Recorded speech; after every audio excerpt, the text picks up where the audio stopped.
.3 Row FM, the number one radio station in the U.S. Virgin Islands. You're now tuned in to a different day with Ja and Nisi. Unfortunately, my co-host is unavailable once again. Why, you may ask? My co-host was already unavailable for the last 2 weeks, so why is she unavailable again? She's unavailable because she don't want to act her age. She don't want to believe that she's an older woman. So she don't call out from work. Because why? Rum is boss. Rum is boss all the time, and all the time rum is boss. Let me tell you. Listen, ladies and gents out there, from the time your knees start snap, crackling, and popping, sit down somewhere.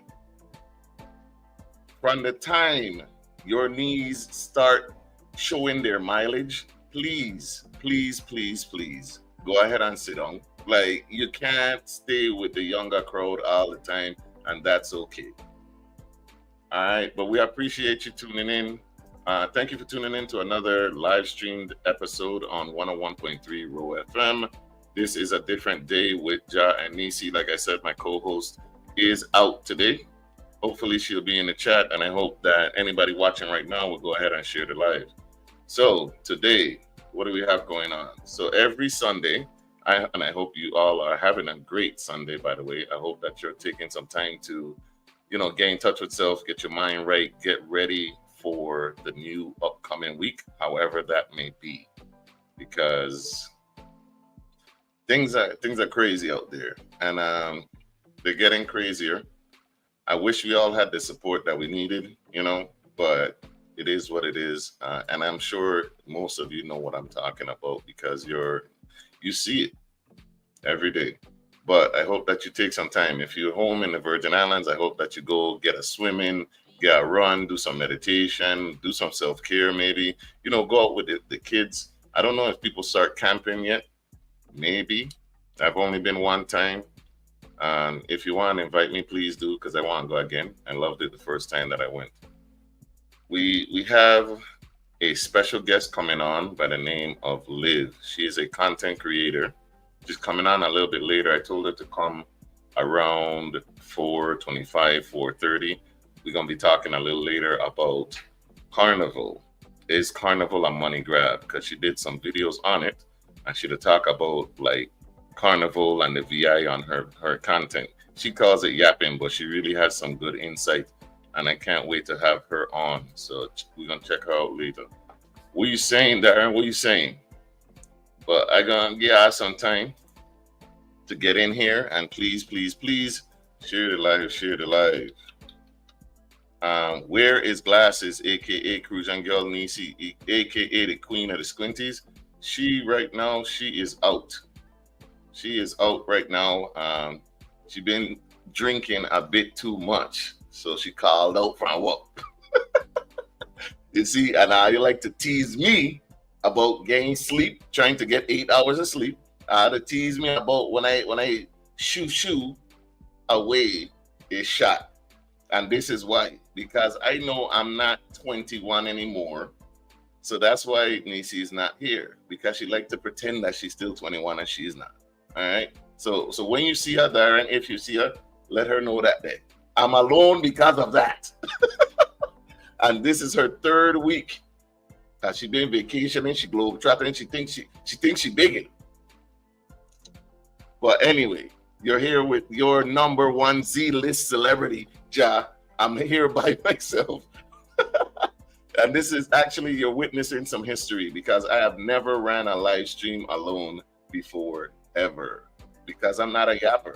I don't like to just come on and talk. But I said, let me go ahead and try this one time check, because I have a bunch of topics that we could get into, and you know what we do here. We have national news, we have local news, we have trending topics, and like I said, we have a guest coming through. I can't wait. This guest, I think, is going to be dope.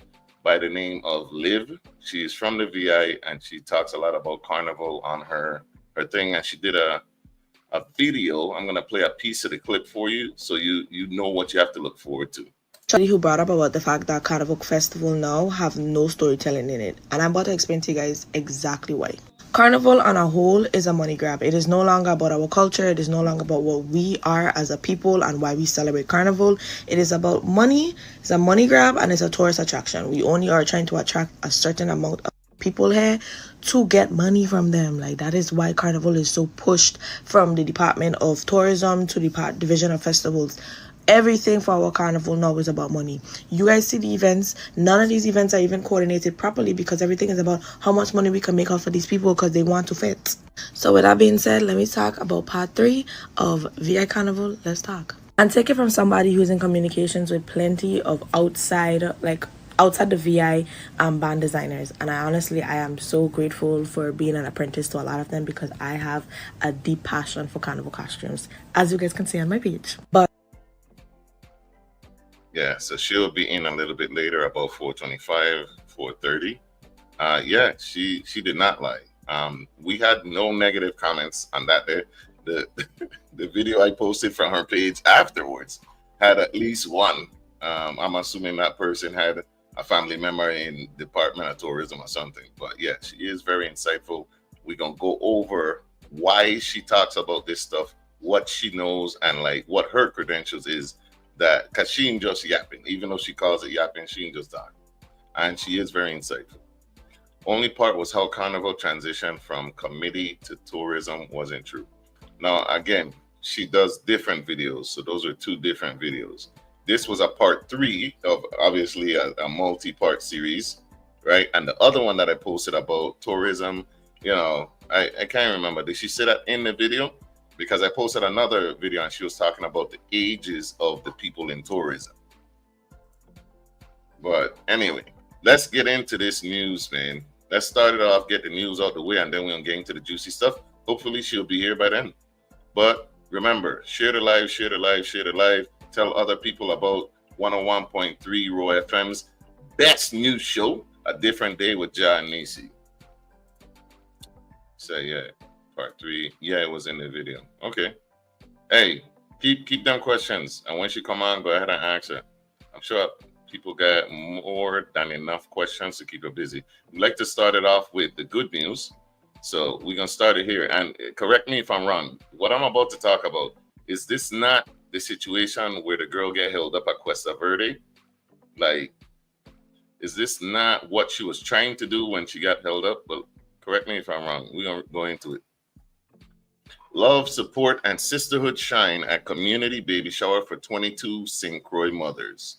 Led by event chairwoman Naya Sylvester, Alpha Kappa Alpha's Mu Gamma Omega chapter hosted a heartfelt baby shower for 22 expectant mothers, offering gifts, mentorship, and support in celebration of Black Maternal Health Week.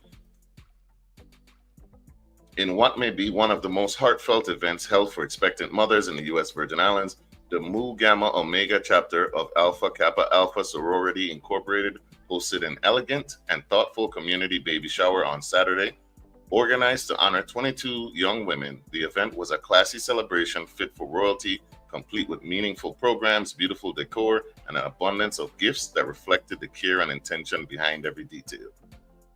Here's a collage of some of the moments from the community baby shower featuring expectant mothers with their AKA mentors, and a group photo of Mu Gamma Omega chapter members united in sisterhood and service. That's beautiful. We love to see it because young mothers, new mothers, even more mature mothers, we need support because there really is no book or no baby parenting Bible to go by. Held at Lijoli, big up Lijoli in the Siam Farm Shopping Center, the mothers arrived to a warm welcome from the sorority members whose chapter has been actively serving the St. Croix community for over 4 decades. Guests expressed deep appreciation for the meticulous attention to detail evident in every aspect of the event, from the sophisticated decorations to the thoughtful programming and generous gifts, making it a memorable and cherished experience for all who attended. I bet. Expectant mother Genia, I hope I'm saying that right, Liebert, encapsulated the sentiments of many when she remarked, "What we lack in the Virgin Islands is support." So when you do get a support system like what they're doing to help you out, it becomes a positive thing in your life for you. Liebert highlighted the importance of this support, adding, "Because you find that you can relate to these chaperones, they guide you along the way, they look out for you, and I wish that more organizations would give more support to them. We have so many mothers here that need our help, that need people to rely on. Sometimes you don't have your family, you don't have your friends to rely on. So if you're getting help from a stranger, that tends to be a big part of your motherhood. It's a big part." Preparation for the event included sorority sisters being paired with expectant mothers a month in advance to regularly check on their well-being. At the event, these sisters actively attended to the comfort and needs of the mothers, ensuring a welcoming and supportive atmosphere. That's dope, man. We need more stuff like that. All right. I given Aya 20 minutes. LOL. Sleep calling me was up from 5-ish to do work. They don't call him Bear for nothing. He's going back to hibernation already. So yes, that was the same event. This was the event that the young lady had got stopped in Cuesta Verde by Cuesta Verde Shaggy. She got stopped because she was trying to meet with one of her sorors to get together to help put this community baby shower together. Man, things have come full circle. So that was a real thing. And they really trying to chastise this young lady. She was really trying to do something good, and look what it came out to be. That's crazy. Why do you think about that? We definitely need more things in the community, like community baby showers, and we just need to come together more as a community, period, and not just to fet. That's my thing. We could come together to fet and drink rum and party, but stuff like this, like mothers, parents, children, they need community support. So why aren't we doing more things like community baby showers? I would love to hear about this more often, man. If you're just coming in, what are we talking about? Love, support, and sisterhood shine at community baby showers for 22 St. Croix mothers. So shout out to Alpha Kappa Alphas, Mu Gamma Omega chapter for setting up and successfully throwing an elegant community baby showers for 22 expectant mothers. That's dope as hell. Big ups to them, man. What else we got here? What do y'all think in the chat? Talk to me. That's the first time I've heard of a community baby shower, tell you the truth. We need more of those types of things. In other news, LBJ Gardens. Homeowners hemmed in by development and industry, they weigh government buyouts. Homeowners in LBJ Gardens on St. Croix have just over 2 weeks to decide whether they want their properties appraised by the VI Housing Finance Authority as part of a proposal to buy them out of the homes where their families have lived for generations. Now, this thing been going on for quite some time because my mother used to live in the LBJ apartments. I didn't even know that LBJ Gardens was like a whole community, not just the apartments, it's the houses too. Wow. Luz Fulgence said her LBJ Gardens home has been in the family for more than 6 decades. I own it and I don't owe nothing on it, she said. In that time, her son Alejandro Torres III said the neighborhood and the area around it has changed dramatically. Torres said the VI Water and Power Authority's Richmond Power Plant wreaked havoc on residents' health and homes. Heavy Waste Management Authority trucks servicing the nearby pump station took a toll on the neighborhood's 2-lane boulevard. A marina sprang up on one side. Then, earlier this year, and without warning, the government began demolishing the abandoned apartments next door. Oof. The surprise demolition prompted several meetings between residents and VIHFA leadership about the future of the neighborhood and the people who live there, most recently on March 24th. And that's them tearing it down. Like I said, my mother lived in the community while they were going through that. And like people were actively, I remember my mother and one other family being the last 2 people living there. Like they were trying to hold on to the housing with everything that they could, but it was a wrap. Residents then received a letter on March 27th informing them that after carefully reviewing applicable regulations, VIHFA has identified opportunities that may lead to the buyout or acquisition of eligible property. I wonder by who. The letter stated that a buyout requires the community's collective agreement and participation, and acquisitions do not. The letter stated that a buyout requires the community's collective agreement and participation, and an acquisition does not. I wonder who do you think decided to make this an acquisition instead of a buyout?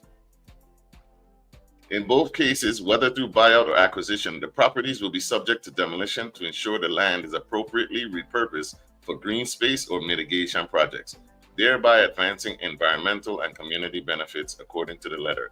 It's not clear what regulatory mechanism VIHFA intends to use for the proposed buyouts. This is waterfront property, Like, I realize that, right? All that Shabbat and thing that get wiped out, LBJ, all of this is waterfront property. So you get a house that's paid off right on the water. So you already know what coming next, right? Who you think gonna buy this thing out if they already haven't? At this time, we are not sharing additional details. Interesting. Regarding the applicable regulations referenced in the letter, as they remain under internal review and are subject to further evaluation and approval. VIHFA spokesperson Nakia Kiernan said in a statement to the source, "Our focus remains on clear communication with the residents and working toward a thoughtful and informed resolution. As such, we do not have any further comments at this time and will share updates as soon as more information becomes available. Homeowners have until April 28th to respond to VIHFA to say whether they want a government appraiser to evaluate their property. After decades of development on all sides, however, some residents are worried about getting a fair offer." So basically, even though you own that place, they're kicking you out.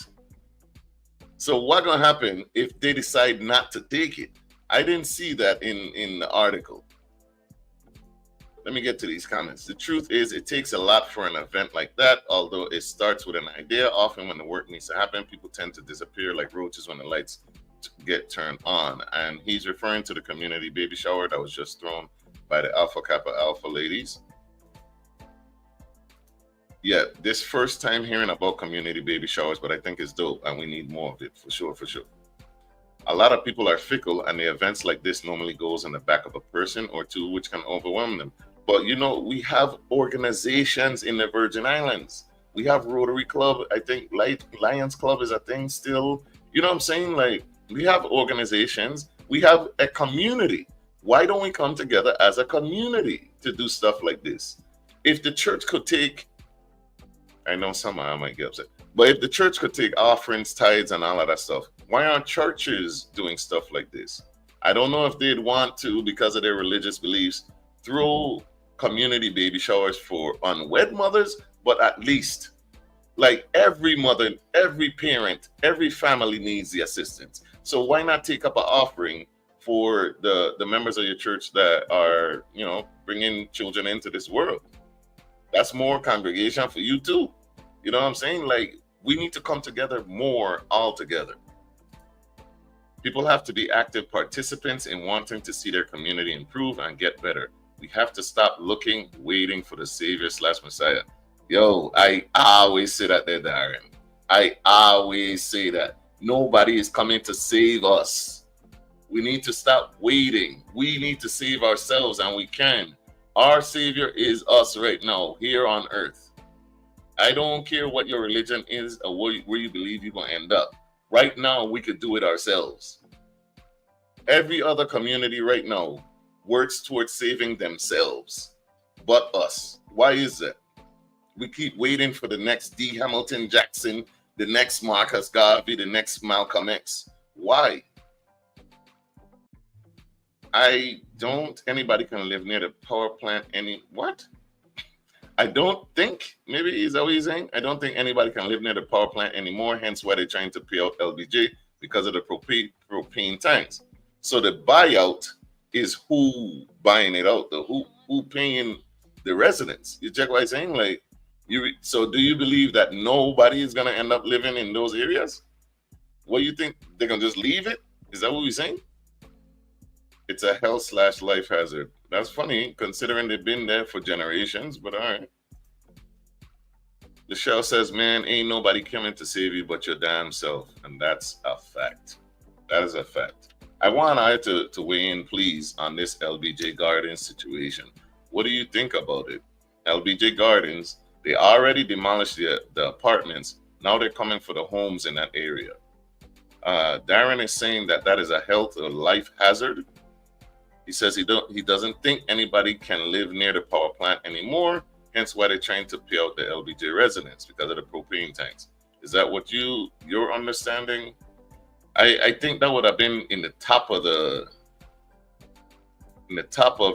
like the report, or it should have been if it's a health concern, right? A surprise demolition for the apartments. So here we go. This homeowner, she said her LBJ Gardens home has been in the family for more than 6 decades. She owns it and don't own nothing on it. 6 decades. 60. Oh man. All right. Well, tell us in the comments. What do you think about that? Are they doing the right thing? Is there something else that they can do? I know we got Miss Chivonne. She's the lawyer / attorney / esquire in the building. Talk to us. That's why Shabbat is no longer there as well. So Shabbat was also destroyed due to health or life hazards. So is nothing going there in return? That's what I want to know. They ain't gonna do nothing with it. They're gonna just leave it open. Like, what happens now? Does anybody have that answer?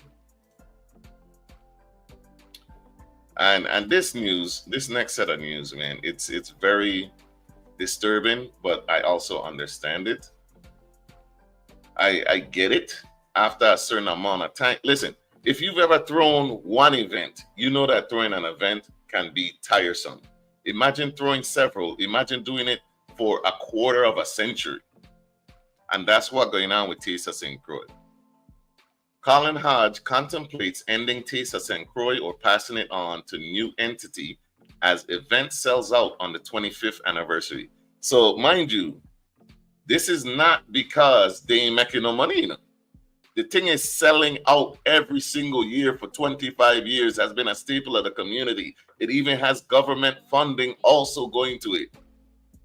They're selling out, and there's still more people coming trying to get into Tesa St. Croix, and they ain't got enough tickets.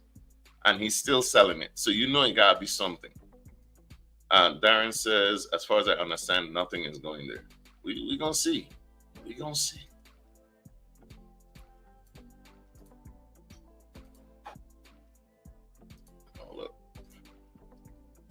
With over 500 extra ticket requests. You hear what I tell you? You hear what I say? This is 500 extra. They've sold out. Now they have people trying to get 500 more tickets.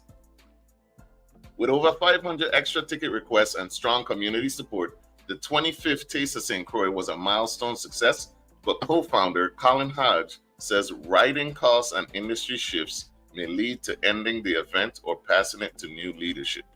That's unfortunate. Over 500 additional people sought tickets to this year's sold-out Tesa St. Croix, according to Colin Hodge, one of the founders of the event.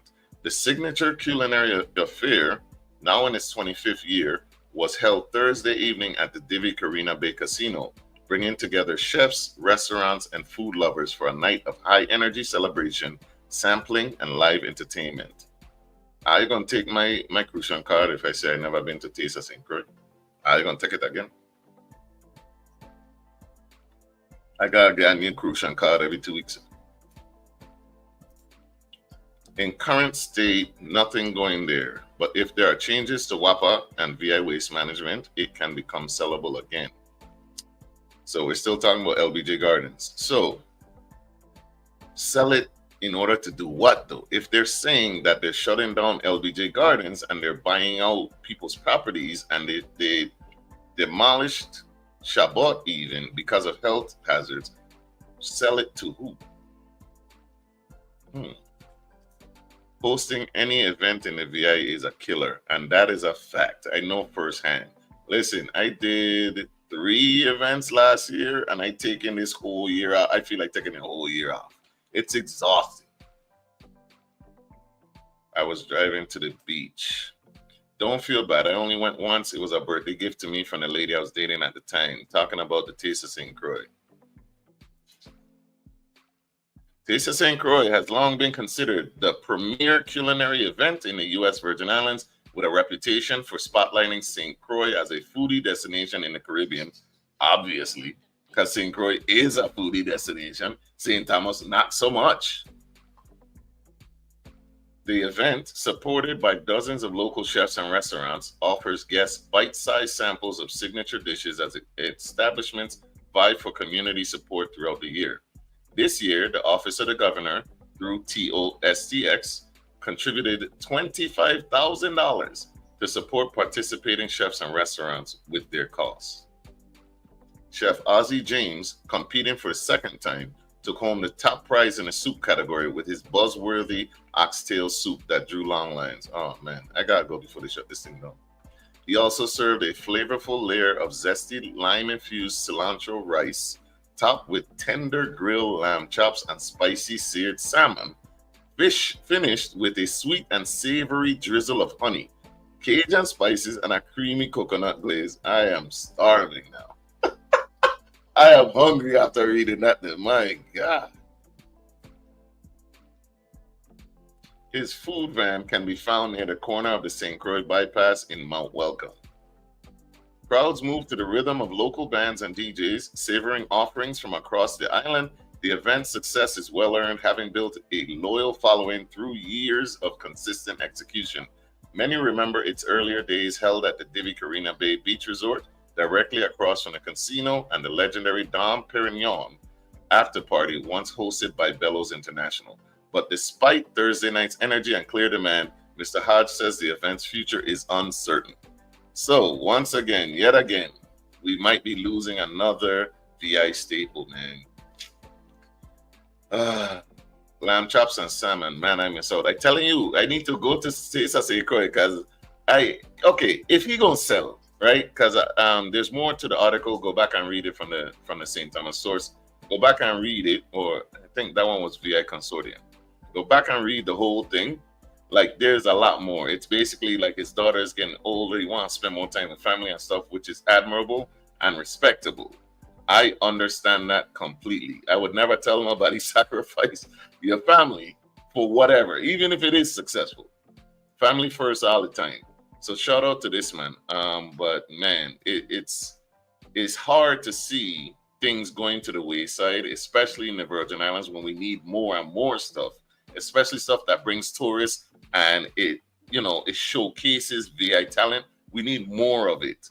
So the only thing I would like to see with Taste of St. Croix, like, going away or being sold, the only thing that I asked is, please let it be sold to a local. Please, if you're gonna sell it, please.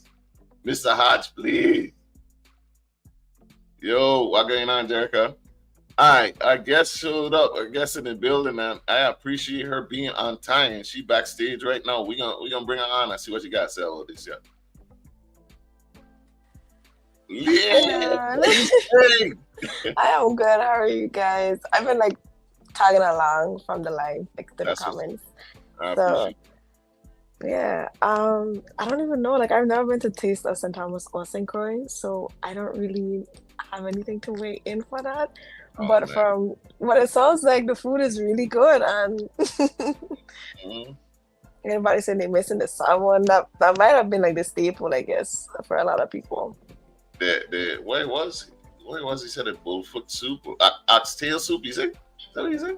I'm in the wrong damn thing. Hold on. Buzzworthy oxtail soup. I don't think I've ever had oxtail soup. No, I want it. Yeah, it just sounds something that's unique and different, honestly. Bernice, big up Bernice for writing that guy. This man make me hungry. I had a clown Bernice from VI Consortium all the time, right? But that make me hungry, nigga. Like, well written, sir. All right. And can you please introduce yourself, Miss Liv? Can you introduce yourself, people, please? Hi, audience. My name is Liv Peltier. I am a creative director and also a content creator. My platform basically circles a lot of carnival culture, fete culture, anything dealing with food, because I am also a foodie too, just like the rest of you guys. But yeah, that's pretty much a little background about me. I love the arts. I'm everything for the arts, whether it's musical or even this is theater, poetry, etc. Everything involved in the arts is all about me. So that's a little bit about me. Thank you. Thank you. Now, you may be asking who is Liv and why is she here? Well, I can tell you. I'm gonna tell you, she is here because she posts often. Well, obviously she's from the VI. She posts often about VI stuff. One of the things that caught my eye, I don't even know. I was just scrolling and I saw this video about carnival and stuff, and I watched the whole 5 minutes. If you know me, you know my attention span short, so you know that thing had to hook me, right? What going on? Hey, Darius said, "Tisa said, Tabas, that sounds like an oxymoron." Notice it don't say good Jace, I say it. I said, Wow. Liv, where you from? Where you from, man? I'm from St. John, so I'm out of this argument. I am out of this argument. I completely. Yeah, technically, I mean, both food is good, but I know how Crucians feel, I know how Centurions feel. So I'm out of this argument, man. I'm out. Listen, I didn't even know I had a taste of St. Thomas. I could be honest. They do. I think it's called a Taste of Two Islands, but it's always hosted in St. Thomas, though. Really? See, somebody just said it's been around for more than 25 years. Wait, Taste of St. Thomas and Taste of St. Croix been around the same amount of time? Yeah. Is that what you're saying? Hey, you notice Taste of St. Thomas ain't been in no article? Coincidence? I think not. But oh well. Yeah, hey, nobody thought 25 years, a quarter century? Wow. Somebody lying to me. So Liv is here. Like I was saying, she had this video. The video just caught my attention and I thought she was spitting. A lot of other people also thought she was spitting because that video on Facebook got over 12,000 views. About time somebody told the truth. Get her on the podcast ASAP, which is why I reached out. Totally agree. Let me know when the podcast is. I agree. What an insightful young lady. I definitely agree. All the troop costumes look the same. They don't even have the big bands and the troops anymore. There used to be a king and queen of the band competition. We barely get floats, to tell you the truth. You brought so much valid points. St. Thomas Carnival does not showcase a theme or story. When you look at other islands, you can see so much difference. You can see the story. You can feel such a beautiful cultural experience when you go to other islands. Well said, young lady. Help those who do not understand, but be patient. They will get it. The stuff we are going through is for a reason. You are a visionary. That's high praise. This is the first time seeing that? No, not at all. And that's as humbly as I can say it. I feel like I'm also extremely young, so for a lot of people, it's always like, wow, just even having those type of opinions is kind of like starstruck because most people my age kind of are shy to actually speak up about things that happen in our community. And I think a lot of the case that has to do with that is the fact that people just don't think that my generation really cares, and I don't want our community to even think about that. Like Gen Z does care about what's happening. We just a little bit scared to be more vocal, but here I am. I'm the voice of my community and my generation, so a lot more vocal. That's what's up. Darren says, hey, I'm going to big up Gentlemen of Jones. We still the only one with a float. The only one with a float. One. Wow. In a parade. Read. Think about that. Hey, big up Gentlemen of Jones for sure, because no matter the age, that man know how to party. They do things correctly. And Right. if I'm not mistaken, Gentlemen of Jones is the ones that decorate Christian Set Town and stuff with the lights. Let me know if I'm right or wrong here, Darren. Is that correct? All right. Before we get into the carnival being a money grab, I got one more topic, and I'm glad that you're here. Hopefully, you can weigh in on this one, right? So currently, I feel like we've seen this movie before. However, that ain't gonna stop scientists with money from doing this shit. Oops, sorry. Okay. The dire wolf, which went extinct 12,500 years ago, revived by biotech company. So the dire wolf had a problem. For the first time ever, scientists say they have made a species de-extinct, bringing the dire wolf back into the world thousands of years after it died off. Colossal Biosciences, a company based in Dallas, says it successfully birthed 3 dire wolves, a species that once roamed North America but has been extinct for more than 12,500 years using revolutionary science. Colossal CEO Ben Lamb said the team used DNA from a 13,000-year-old tooth and a 72,000-year-old skull to analyze the full genome of the species and create 3 healthy direwolf puppies, according to a news release. The Colossal website explains that many direwolf fossils were preserved in the La Brea tar pits in the Los Angeles area, but the species' DNA was not preserved in the tar. But using 2 direwolf samples from an international study on the extinct species, Colossal was able to uncover more direwolf DNA than ever previously found. Company scientists were eventually able to analyze the species' genome or its entire DNA set. Then they used CRISPR, a gene editing technology, to genetically modify cells from a living gray wolf.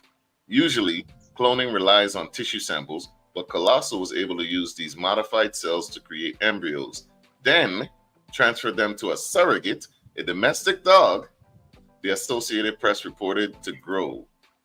3 litters of direwolf puppies yielded 2 males named Romulus and Remus and a female named Khaleesi after the Game of Thrones character, and a nod to the HBO fantasy drama that featured dire wolves. However, critics say the physical and genetic resemblance to an extinct species falls short of a full revival. All you can do now is make something look superficially like something else.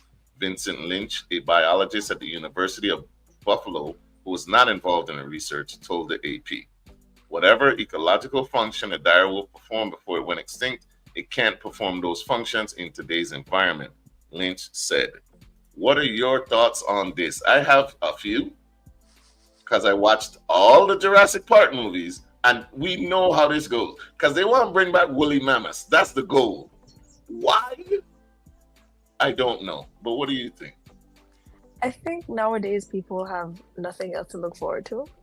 So this is like a way to just kill time. Honestly, I mean, I'm a big fan of Jurassic Park, even from like the old movies to the recent one with Chris Pratt. Like we all see how they end. And I mean, even the books and the comics too also show you how that plays off. I think it's funny how they choose to name the 2 male wolves the 2 sons that's supposed to be the birth of Rome. I think that's kind of like they have to have a historical context behind why they chose they chose that. So I'm like, I'm kind of interested to see where this will go. But at the same time, they're still puppies, so I don't know if they're gonna see another couple years. You know how they did the same thing with like a lamb a few years ago, where they like tried to take the genetic makeup and they made it out of nothing, basically. So, and then that lamb only lasted a day, so in survival. So we don't know if they're gonna survive enough to repopulate on this earth and then bring it back a woolly mammoth.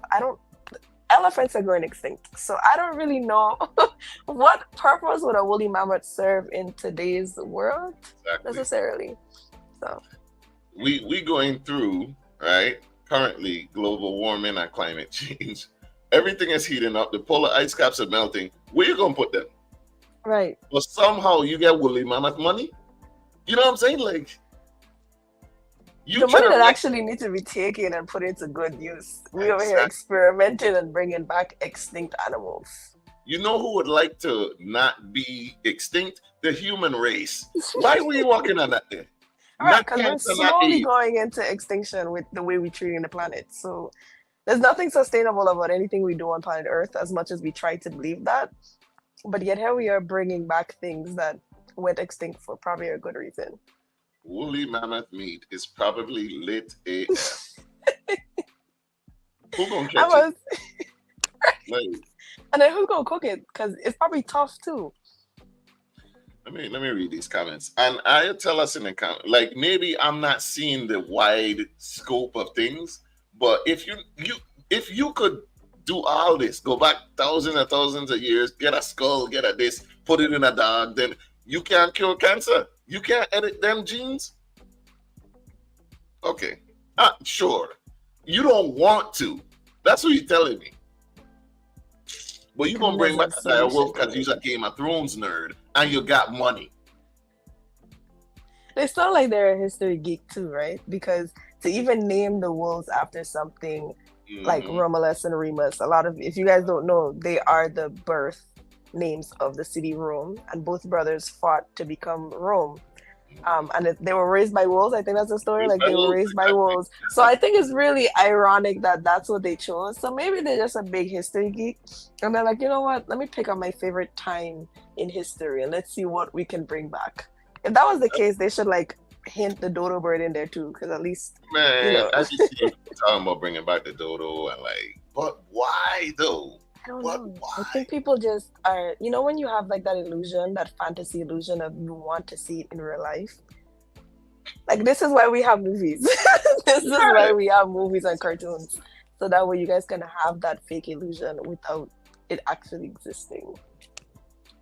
Darren asks, Gen Z really cares? The YNs? Not every Gen Zer is a YN. Not all of us. Don't share that they care. But big ups to you for caring. We need more people like you. Appreciate it. I think, yeah. Go ahead. Oh, I'm like reading as it comes up on the screen. Go ahead. Yeah, no, honestly, I think it's a moment for a lot of my generation, and I mean, take it or leave it as well, because I have to deal with them too. But I think a lot of their problems, they don't really know how to express themselves, and I guess we'll go into that as the conversation builds in the rest of this episode. But yeah, I think a lot of them they just don't know how to express themselves. So it's hard for me to show you I care if I don't know how to verbally express myself out loud. See what I'm saying? She's very insightful. She knows how to express herself, and this is gonna be dope, man. If you're just now joining, thank you again for tuning in on 101.3 Ro FM's live stream of A Different Day with Ja and Nisi. My co-host is out today because she thought she was grown. She went out, she drank too much, and she's not young no more. So somebody tell her, because she ain't believing it when I say. But we have here Miss Liv Peltier. She's going to talk. She's talking with us right now about, we're talking about the dire wolves, and like we're gonna go into in a little bit, is Carnival a money grab, a video and a series that she has on TikTok because she's a content creator. We're gonna go into it a little bit. But the question was, Gen Z really cares? Yes, she does care. Like, and she's basically saying that they don't express themselves as well. So that's the problem. Yes, we at Gentlemen at Jones are the ones who put up the lights in Christian Set Town. Big up Gentlemen at Jones, man. That's what's up. Hey, I want a dire wolf. Well, where would you put it? That's my question. Where would you put the dire wolf? You know how big a wolf is? Have you seen a wolf? Have you guys seen like a Great Dane? Just taking a perception of like a Great Dane is a smaller version of what a wolf is, like even a great wolf. And that's the biggest species of dog that we have, domestic dog. In Alaska, I saw a wolf in captivity, right? A pack of wolves. They're bigger than you think. They're bigger than you. They're bigger than me. They're about the size of Darren, and Darren is like 6 something, and they're quiet. They creep. Like we were watching it, we turned our back, we turned back, it was right by the gate. So they're huge, they're quiet, they're predators. All right. So I don't know if you wanted that, but sure. What have anybody seen The Gray? Y'all watch that movie? Check out that movie, man. Pana from Taken is in it. Watch The Gray and tell me if you want a wolf again. Have we not had many moves that show this is a really bad idea with the wolf? Yes, but they're gonna bring back them woolly mammoths. They're gonna bring them back. They created They created woolly mice. They have created successfully woolly mice. Why? I don't know. They're just experimenting with it. They're like taking all kind of DNA from different animals and seeing, let's see who we can mix and match. I mean, this is what happened when you give geeks money. When you just throw money at it, because these things are not government funded, thankfully. It's just like people with money, just giving them money. Like, this is their free time. This is their free time. This is what they do. This is their hobby. Shouldn't you start small with a puppy first? LOL. Let me stop. You already know I'm 0 to 100. Yes, you do. That woolly mammoth gonna be sweating hard with the current climate. Where they gonna put it? That's what I want to know. Antarctica is falling apart, and I don't know where. Like, honestly, not even maybe Greenland. Maybe Greenland. Once America own it. Right. Once they finally have it and they take it over, and it's like America's middle island, they'll just add Let me find out. Let me find out. That's why we going through all of this with Greenland. It's to put woolly mammoth, yup, alongside woolly mice. That's okay. Let me find out. That folks don't like. Yeah, I'm saying, like Pana said in the Jurassic Park movies, just because you can. Have you ever asked yourself, should I? Should you? Lachelle says they already have a cure for everything. They just hide it. What do you think about that, Liv? You agree? They do. I feel like I'm a herbalist at heart too, so it's like everything that we have here, we can fix it. Just a lot of things they're just trying to hide it because again, it's a money grab for a lot of people. Speaking of herbs and healing and natural stuff, shameless plug. Same Difference has partnered with DWF Wellness. Don Wells, lead medical fitness practitioner and blood-based nutritionist. We have a virtual workshop coming up because I know y'all were very engaged on that episode with her. Very interested in finding out how to heal yourselves and how to eat right for your blood type. Well, we have 2 days, May 13th, May 14th. We have a 2-day virtual workshop. Come in, tune in. We're going to start posting about it heavy starting tomorrow. So keep an eye out for that. We got things going on. You see what I'm talking about? Maybe dodos taste better than chicken. Hey, maybe I mean, they are more meatier. So they probably, we don't know. Maybe it just tastes like chicken though. How about we clone more chicken? No, we already doing that. We already doing that. We already cloning more chicken, making them bigger than they need to do. They over here supposed to be incubating for 6 months. They're there for 2 weeks. We already did that. Why my eggs so expensive? Clone my eggs. Why is eggs so expensive? In this economy, I don't want dodo meat. I mean, hey. Maybe by the time they actually do, the economy will level itself back out, so dodo will be a little bit more cheaper. If there's anything to bring back from extinction, is kind and community-oriented people. Well said. Well said. Let me guess. She went viral last night. I don't know where she went. I know she got drunk. I know she ain't recovering well because rum is boss all the time, and all the time rum is boss. I have seen wolves in a zoo. They are amazing. You think you could raise one for real? Woolly bootleg. Bootleg guinea pigs. Hey, Yoshi, what's going on? Hey, don't forget to share the live, please. Tell your people to come on, invite some people into the live so they could join the conversation. With the way things are these days, might as well. Yeah, man, they hide a lot of stuff that's natural and can cure our bodies. However, it's not good for the pharmaceutical company. They want to keep us in a dead state of mind. It's all about the corporations, dead entities. Yeah, there's a lot of money in sick care. There's a lot of money in it. All right, so let's get into it. We covered that. I think we got that. Right? Let's get into the reason why you're here. So I'm going to play this short video to let y'all know what we're about to get into.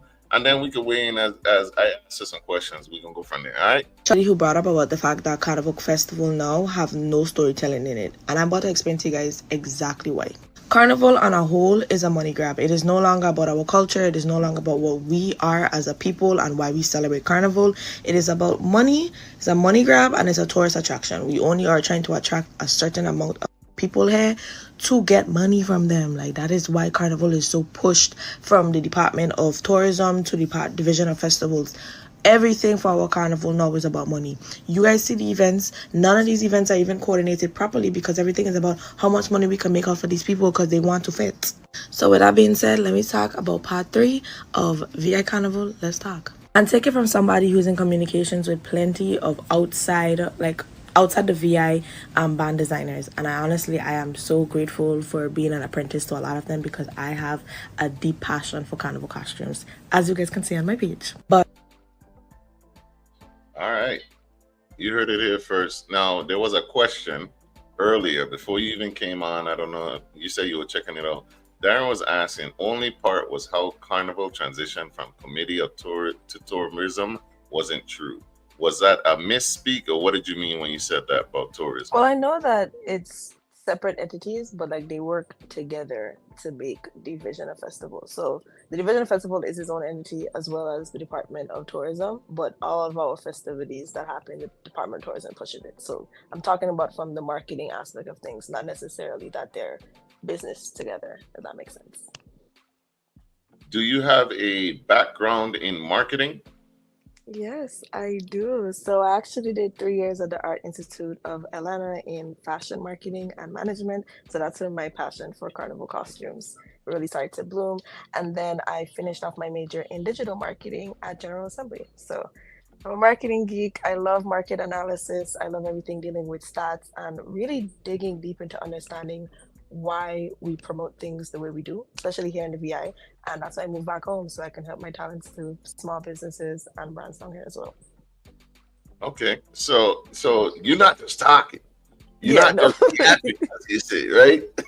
Right. And I think that's also a common misconception too. Like a lot of people think that because we have a platform, we just out here yapping. I'm not one of those people who just sit down here and just talk because I'm a mouth. Like it's also there's a Mhm. problem. I'm a solution oriented person as well. So if I see a problem and there's a way we can fix it, I'll bring up the conversation and yeah, like I say. Okay, so tell us. You said that Carnival has become a money grab. Why do you say that? Where'd you get that from? So I personally feel like a lot of our carnival events, especially events, I mean, events can be private or just the village. It is no longer just circulated around who we are as a people, right? Like hearing things from my grandparents to my dad about how carnival was literally for the people, to the people. Nowadays, everything is pushing first flights, right? When you go to the Department of Tourism, you go on their page, they're showing you all the flights. Flights cost money. It's not free to fly here. That's a money grab right there, right? They're showing you all the events that's happening that are both private and public. That's a money grab. It's not no longer, hey, look at panorama that's happening. We have these beautiful contestants for Princess. If you guys watched Princess show last night, I saw how amazing the girls did. They're not promoting those local events, right? So it's no longer about the culture of carnival. It's all about these are the events that's going on. We so lit over here. Come party with us. We know you like brown music and soca. Come here, come party, spend your money. And I'll be honest, a lot of people, when carnival is finished, our pockets be dry. That's not a coincidence. You see what I'm saying? From a marketer's perspective, the goal is to make you guys get your pockets dry at the end of carnival. So I said what I said because at the end of the day, I don't mind us balancing, obviously carnival has to make money, but also promote the cultural events at the same time. Give the people back their story. Even I really kind of try to push more on the cultural side of like storytelling. We'll go into that conversation as well. But I really do feel like that we're missing that. We're missing the whole fact of we actually have a culture, and instead of promoting our culture on a larger scale, we just push in, well, come and fit with us. I agree. I agree with that. Let me ask you this, right? As far as the culture, how could we um, push the culture more? Are you wanting us to basically go back in time and bring some stuff that we were doing before? Are you wanting to integrate some new ideas, or what is it that you'd like to see? I would like to see us integrate a lot of new ideas with old, right? Because I think a lot of times people think that everything is either black or white. Like we either do everything one way or we do everything the other way, where nothing in this world realistically is black or white. Like there's always a gray area somewhere. So I'm not a big fan of trying to make the past happen again because it's kind of hard to, especially in this day and age where you have a lot of people who kind of want the new things at the same time. But there's a way to put it together, right? So we can use our music, for example. I would really like to see a lot of our Bram artists kind of push the history of Bram rather than just playing the music. You know what I'm saying? Like meet us somewhere, just even like on their platforms, just talk about Bram music a lot more and how we even get the name Bram, right? Because all my life I know it as rhythm. So it's like simple stuff like that. I'm not saying I saw a comment talk about do we want calypso back? I'm not saying to bring, calypso music as the main source, but teach people that hey, this is how our music started, this is where it is now, and this is how I feel like we should enjoy it. Even to our parade day, right? Like it should have a progression of the different musics playing as well. So that's kind of how I feel. I feel like we can definitely integrate both. It's not like a either or situation. When you say push the history of Bram, what do you mean by that? Because some people would think that Bram just came around. The name just came around a couple years ago, but our version, our subgenre of calypso, been around for a while. So, Why? what do you mean when you said push the history of Bram? Because I feel like so I also just found out about Bram. Like that's the terminology. Because growing up, like Alex, like I said, I just know rhythm, right? Like that's what I thought our music was genuinely called for a long period of time. So I think even clearing that up too, because a lot of people who don't know what our music is, for them, they probably just think it's a subsection of soca, right? Like we can take bouillon for example. How a lot of people thought bouillon was a subsection of soca, but it's not. It's its own thing. So I think just teaching our music a lot more and then breaking it down because we have so much, like it stands for bass, rhythm, and melodies, right? Or rhythm box and melodies, however we want to say it. But just breaking that down, like the acronym is actually stands for something. So let's break that acronym down. Let's actually enforce it even to the up and coming artists, because I remember as kids too, we also had like teenage artists coming up, like just more bringing more incorporating for young and old to understand, oh, there's not a bigger divide with our music, is all together. You know what I'm saying? Still on mute. Thank you. You brought up No the problem. teen gems and stuff and the teenage bands and stuff, right? So we just had, well, ongoing right now, there's a dispute because Jugo had a jam and it was a lot of young faces. I saw it on I Facebook, yeah. And everyone is talking about, oh, they need to raise the age limit and so what do you think? Like I don't hear of teen jams. That used to be a thing, but back in my day, as an old geezer, right? they Back in my happen day, too. back in my day, we used to have teen jams and they were at the schools. Yeah. Like Hmm. Mombi Jew had their own crew and they would throw jams at the school and the gym and stuff would have teen bands. So as far as that there, do we need to separate like what do we need to do regarding teens and grown folks now? See, my solution is simple. Just bring it back. Just bring it back. Because it sounds crazy enough because you make yourself sound older than you are. But back in my day, I guess you could say like a couple years ago, before COVID, realistically, we started teen jams too. Like BCB always used to have like a camo fair. They used to make sure they put it in the schools, like you said. So they always had during carnival time, even if it wasn't every night, every other night they had a teen jam. I don't know if some of you guys watching are my age, but if you guys remember Hyperactive Crew, Rico is now his own solo artist. I don't think the band is still together. But Hyperactive Crew came around when I was in high school. So that was a teen band for us. So just listening to that and going to their jams. And they're from St. Croix. So I just tried to understand how we lost that in literally like 6 years. We just completely lost that. To now we have these 17, 18-year olds coming to PTO and everybody like, well, I don't want to be there. I don't want to be up with these little kids. I want to have my own thing. But I think a lot of kids, speaking from my generation especially, a lot of these kids not coming to the gym because they want to be grown folks' business. They just don't have anything to go to. So if I don't have a fete of my own, I go intrude in y'all fete. Yeah, the age limit do say 18. So I don't think raising the age limit will, it's not gonna solve anything. It's gonna cause more problems because you have people like me, like I'm 22. What do you mean you're raising it to 25? I want to get into like I want to be a part of that too. So I don't think I'm not that old. Hypocrites just existed a couple of days ago. I don't know. Makes you think I'm younger than I am. No, I think I really do, honestly. But hyperactive, they just existed a couple of days ago. So I just think we just need to bring back Teen Jam and actually just teach. I can't say teach because I'm pretty sure there's a lot of teenagers out there that still want to make that type of music. Just give them the platform and a lot of the promotions too. Like it'll be the grown folks promoting the Teen Jam. So I don't understand how that's lost. Or even the grown promoters. I know there's a lot of young promoters that want to do that too. So that's like just incorporate it, teach our skills to the younger generation so they at least have something to look forward to than intruding on the older folks parade essentially. That's good because we could bring that back around to Carnival now because that was a big complaint, like Juve and stuff, right? Oh. I can't remember what our cruise was, but they had the Uber Soca? Zombie Uber Soca had come. They had the zombie Juve, and a lot of older women were like, "I got a young thing behind me." So, but from what I understand, Juve has always been a mishmash of like old and young. Like there's never been an age limit. So why are they going on like this is new? Or do we need to have like a adult Juve, a youth Juve, or what?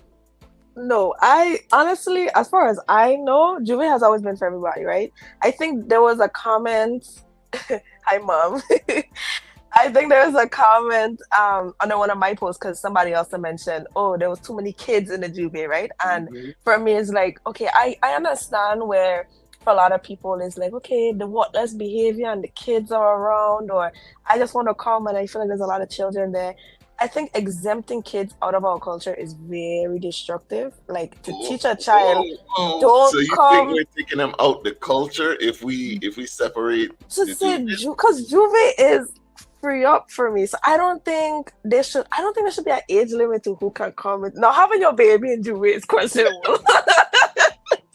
You're like, I don't think you should bring your 2-year-old in Juve, but you have a 10-year-old. I'm not gonna say not. I don't have no kids, so I can't tell people with children not to bring your 10-year-old kid to walk up. I just think it's kind of like controversial to have them directly underneath the speaker walking up. Like, yeah, that's a little. But maybe on the sidelines, like Juve Road have a lot going on, so maybe on the sidelines for sure they could be. But I wouldn't say don't have the young people or make a separation. I don't know. I just don't feel we should do that. I tell us what you think in the comments because I want to see what you think about that. Should we separate the Juves? Because I kind of understand that you's a big grown man with children and a dude your age he he tried to get you out of top, but he did all kind of thing behind you. And like, you know what I'm saying? Like, tell us in the comments, should we separate the Juves, have an adult and a grown folk? Because also back in the day, like I said, Mumby Jew had its own Juve, and it was kind of like an unwritten rule that that's where the younger folks gonna go, right? They're gonna go to the Mumby Jew Juve because those are the younger. Like, is it just that we missing younger bands or what going on? I don't know. Maybe the kids are growing up too fast. That's probably a reason too. Maybe everybody think they're growing before their age, so we want to be in the big people Juve too. I don't know. Be like, yeah, that old man back, Junior. You know what I'm saying? Junior trying to walk up on his teacher and think when she trying to free up. That's a problem. Well, maybe in his head, he probably think this was his opportunity. This was his chance. Listen, sometimes it ain't just if you're tall enough to ride the ride. You know what I'm saying? Like, they have respect too. Jerica says, absolutely. Styly Fusion started as groups in the school and played for the. It's true, man. True, yeah. I don't know what. Like, I can't remember the band name. Like, they were literally playing in Central High's corridors, and it was a jam, man. So I don't know what going on now. Obviously, I'm not there. My children ain't in the school's home, so I need to know what going on. Even in What? like elementary school, I can't really say elementary, maybe like sixth grade. So that's about middle school. We used to have like, little at the end of the school year jam. We used to always Mhm. host it. I mean, teachers were there, they were present, they making sure no craziness were Right. happening. But they would always have one of the bands growing up off of St. John, we had Avengers band. They're obviously not a band anymore, but they were a teen band too. So it's just like I don't know what happened. I can't even say COVID. I guess COVID happened. I don't really know. There's always things that happen. That I Right, did. Avengers. Yeah. I never heard. I'm out of touch. The grass is not greener over here in adulthood, child. Out in this ghetto, stick that It child. is. They try to It walk is up. ghetto. You try to Matty, they ain't worry about no adult. You think they care They about just anything? want to be in thing. I think that's because they don't have anything for themselves. So they just want to be You in thing. see, Like, and if I I don't have a teen jam, I want to be in the adult jam. I agree with you. We don't have enough stuff for the youth to be around their own people, and then we complain when they're around the older folks. So I Right. think that's what it is. And then you also have social media too. If everybody on social media they seeing having so much fun in these adult things, they're like, we want to be in thing too. So I don't blame them. What would you like to see come back? What you said that it's become a money grab, so what would you like to see come back from before that we used to do?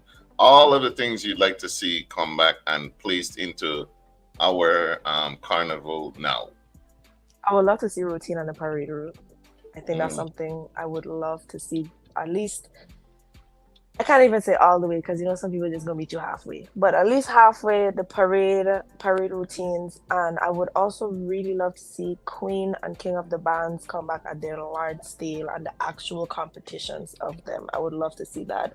I would like to see I guess you could say like village nights used to be a lot more inclusive for all the different subsectors because the Virgin Islands, we are a melting pot. We are.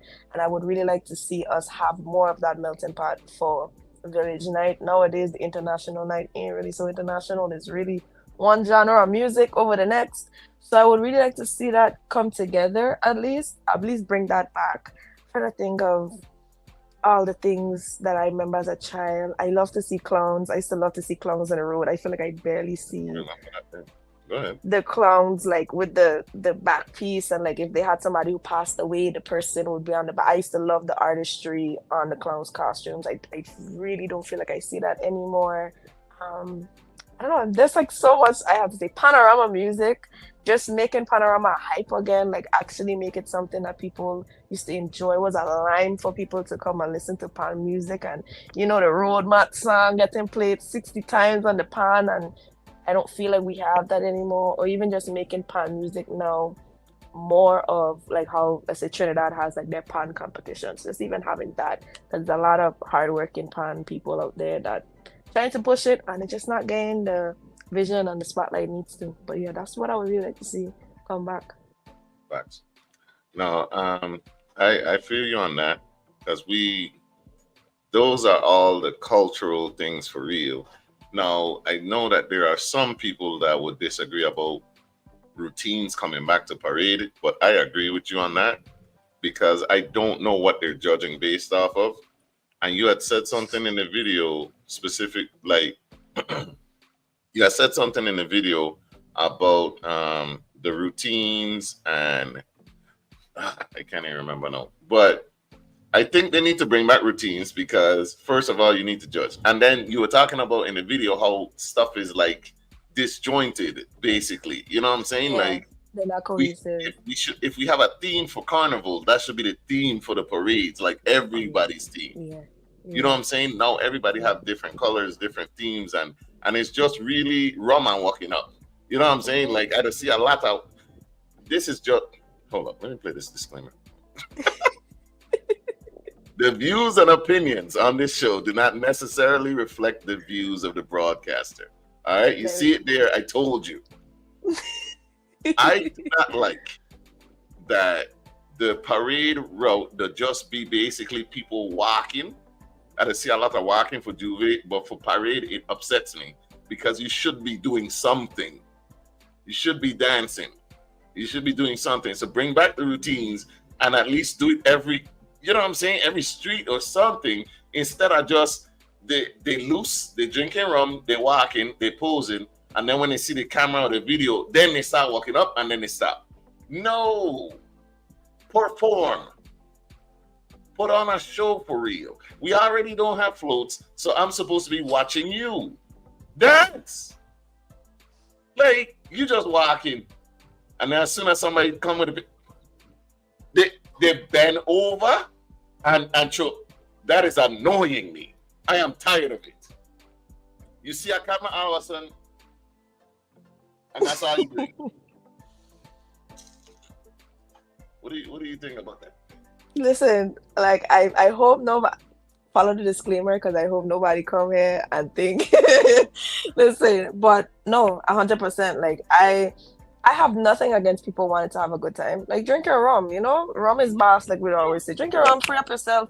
I have no problem with that. But it's the fact that a lot of people, and I think that's probably what you were trying to allude to when in my video, I talked about playing mask is masquerade, and a lot of people forget that that is the whole purpose of a masquerade band. A mask band, the name mask comes from the derivative word of masquerade, and masquerade is storytelling through dance, through music, and through costumes, right? When you look at Mardi Gras, they have the floats, they have the dancing, they give the beats. People are all on the sidelines having their own fun, but the main performers are playing a masquerade. And I think for the amount of money you is spending, rent type money you spend on these costumes, just to not to play mask, and not to even want to get to know why am I on the road. Because I think a lot of people like the allure of looking sexy in the costumes and forget that there is an actual cultural relevance of playing mass. And this may make some of you guys feel like, oh, well, I just want to just cute and come on the road. That's okay. But if you're going to buy a frontline costume, I need to see you do a frontline dance or a frontline routine. The reason why they have different sections in the band is for different sectionals to actually perform different ways, right? So the front line was always designed to be more elaborate, to be more bold, because you're supposed to perform, right? You're supposed to go across the stage and perform. Backline is for all of us who come from the States, you know, the diaspora, they like to call us, who come from the States, who really don't have time to learn the routines. Then you play mass from the backline. I think we have also forgot that, and now everybody just wants to look pretty in front line, and they're doing the same sachet two-step routine. No, it doesn't tell a story. You're confused about the theme because the theme not matching with the actual theme of our village night. Like, you know how the village actually have a theme, Carnival has a theme. Doesn't match the routine. It's just all over the place, and it just looks like a mess. And like you said, I don't even know how the judges, is it the colors? Is it how they're constructed down the road? I don't know how they're rating the bands anymore, because they barely have Queen and King of the band to even say, okay, this was a showstopper.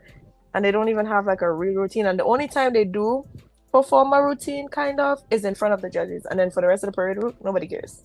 Everybody there for their room. So, really it.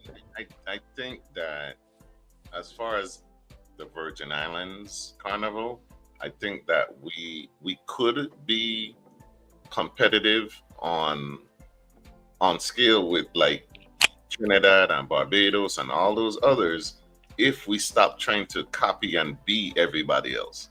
If we focus more on the culture and stuff like that, and make it a performance and make it a show and stuff, we could. But we keep, like you said, it's a money grab. If you think from Same Difference about to spend $1,000 on some swim trunks and beads, you crazy. You're tripping. Y'all could do that, have fun all you want, but like I think she's saying, it's supposed to be more than just being cute on the road. You've been working out all this time and you get your body fit and you want to, that's cool. But you're supposed to be having fun. There is a cultural relevance. This thing started somewhere and it was a celebration. And it wasn't about taking pictures. It wasn't about IG. So let me, going from there, right? The money grab aspect. I knew Carnival was a money grab aspect when I saw that Carnival influencers became a thing. Mm-hmm. That's just become a thing in the recent years.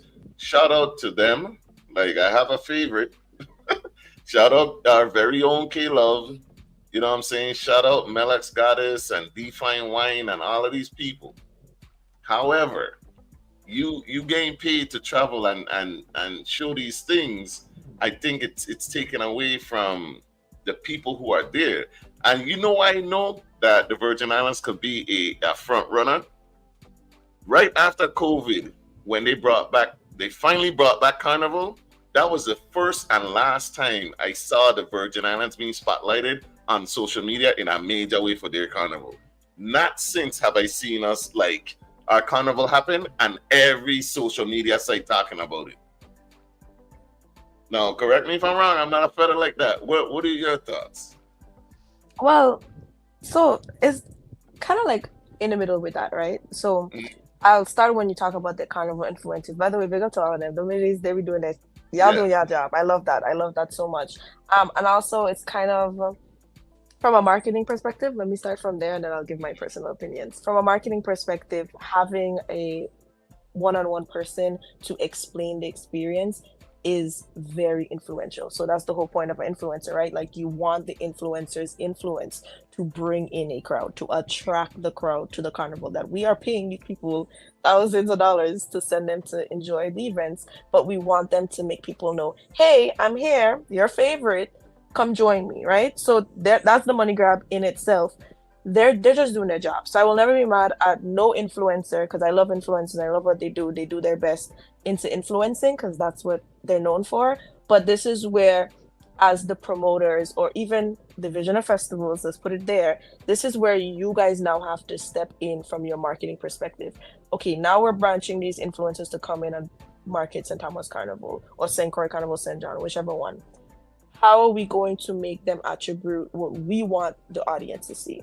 You see what I'm saying? Like they're no longer making it about the audience perspective and experience. Is about how much is the audience willing to pay to come here. And I think that's where we're losing. That's where the disconnect comes in. And again, bring it back to the money grab conversation. That's where the money grab and the attention comes in from there. So honestly, I just feel like a lot of the things that we try to keep like promoting, especially after COVID, because we see a decline in our tourism after COVID. A lot of things that we do promote, it's very, not trying to sound terrible, but it's very mediocre. It's not even, I don't see any type of creative vision behind there. It's like, okay, well, we have costumes, we have music, we have beaches, and we have beauty. Come see us. Like that's, if you look at it, that is the storyline of all our carnival advertisements. It's like, well, you love St. Thomas, you was here in 2020 or 2022, 2023, come back and see us again in 2024, 2025, 2026 and beyond, right? It's no longer, this is what we have going on this year, this is what sets us a stage, this is what gives us life as a people. It's no longer about that. It's like, well, come and check out our cool beaches, come check out our good food, and hope you enjoy, see you next year. Like that's always the gimmick. Recycling, and I agree with you, and I wouldn't even just say that's for festivals. That's just the tourism thing, period. Like it's just sun, sand, and white people on the beach. Like that's all they promote. They don't show us doing nothing, not locals doing anything culturally. And keep in mind, that's a tactic from the 1950s, right? Like that's an escapism in marketing terms. That's an escapism strategy. So you're giving the outside illusion that you can escape your mundane life and come to the tropical beaches. So you're using a very outdated marketing strategy to just bring people in, because come and check out our southern beaches, like you said. Like that's all they want people to think. And we're so much more than well, like I love our landscapes. We come here all the time for it, but we're so much more than that. Like we have a history, we have a path, like we have a future. It's just we gotta fix it in a different way. Ain't no showcasing the food, ain't no gooseberry stew, ain't no, you know what I'm saying? Ain't no they might have the moko jumbis in there, but ain't like no us partying, ain't none of that. So then they come down thinking it's all beach, sun and sand, and then they get vexed when they see like, what? These man partying at 4 a.m. I want to go sleep. No, we don't do that here. But that's because you didn't let them know. You didn't show them anything other than we have beaches. They're beautiful, yes, but we do a lot more. Like there are people that live here every day. You know what I'm saying? And they do other Right. things. We have local artisans here that are beyond talented. We have so many musicians that are working hard on creating the smallest events for their communities. But yet, those are not the events that get pushed forward. Like, those are not the things that tourists get to see. All they get to do is experience, if they go to like a resort, especially if you just stay at a resort the whole time, they're not seeing anything about that island but what the resort chooses to show them, right? And I think it's, I don't know, maybe it's just a way of them sheltering the audience because it's like, okay, well, thank you for coming back, and they're gonna tell their friends, well, we had a great time when we were there at the Ritz Carlton or the Westin Resort. Like we had a great time there, so y'all have to come back there. But it just stays there, right? The conversation just stays there. It doesn't go to the fact that there's actually things like how many people have actually tried a gooseberry stew, right? Like ask them that question. How many of you guys genuinely that don't have family here? We're talking about people with no VI experience. They're coming here on a clean slate. Ask them what gooseberry stew is. They don't know, right? And that's terrible because you come into a place and you don't know cultural staples somewhere, some along the line, it's not their fault, but it's also who's our marketing team, who's part of that, and why are we not exploring that area more? Facts. Let me grab some of these comments real quick. Kita, aka Kita on the track, says, nope, no need for separation. We really don't need what?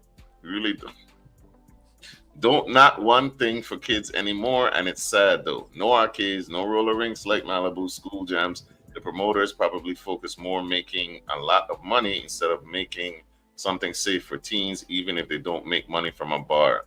That's a fact. Yeah.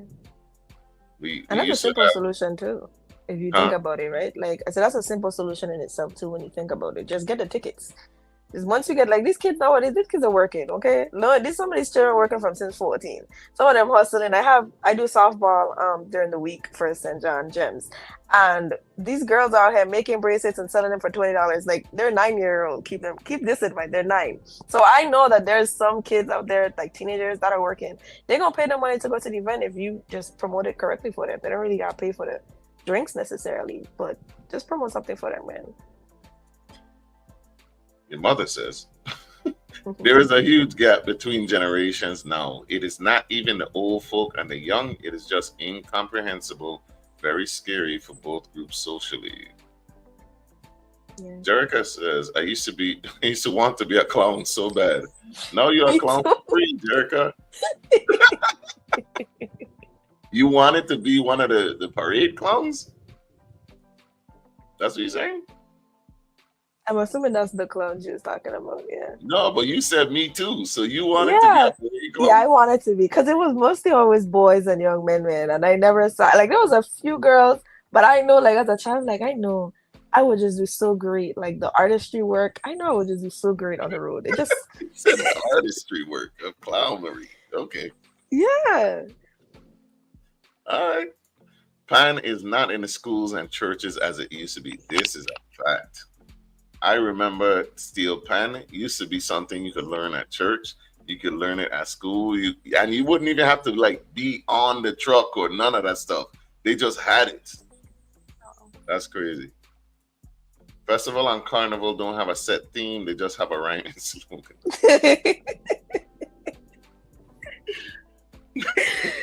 But it's true. It's true. Literally, they're just trying to make it rhyme with whatever the year ends in. If it's 2024, they're going to make sure it rhyme with the last name of the year. I swear. Every She year said it's been jump like on giant for carnival 25. you That's see, Jive on 5. It's a theme.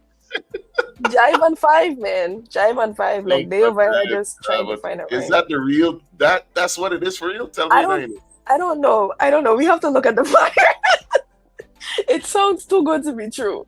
This sounds too good to be true. That was well executed.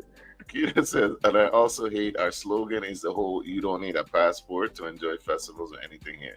Hella Yeah. lazy, in my opinion. I mean, from a marketing standpoint, what do you think about that? You don't need a passport thing. we've been using it for so long. We don't have to tell people that. Most people already kind of have the idea, especially if you, well, not all travelers do their research before they come here. Sometimes they just see a pop-in video and be like, where is that at? Let me see if I need my passport for it. But you can still incorporate. I just think like that's all we talk about, right? Like all of our TikToks and our Facebook reels is the best destination with only no passport. Like, okay, we get that. I get it. So I get what he's trying to say. It is kind of lazy.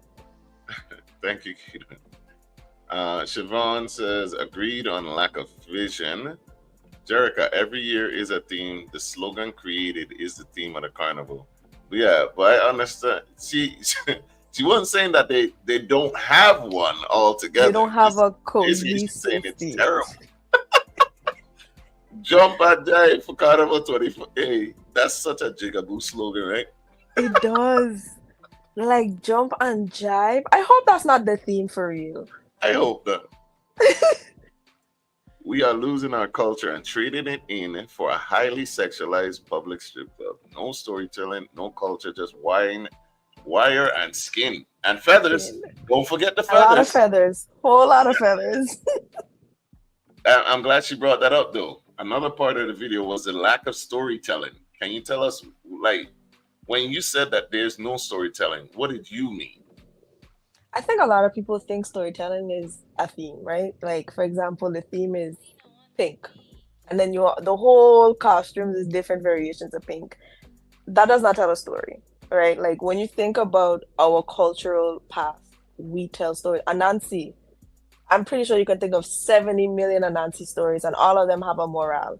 Storytelling is exactly what it sounds like, right? Like, if you have a theme, I'm trying to think of like a old band like Hugga Bunch Hugga Bunch always had a storytelling theme. They always made sure it was very cohesive, to me at least. But I'm trying to think of like something.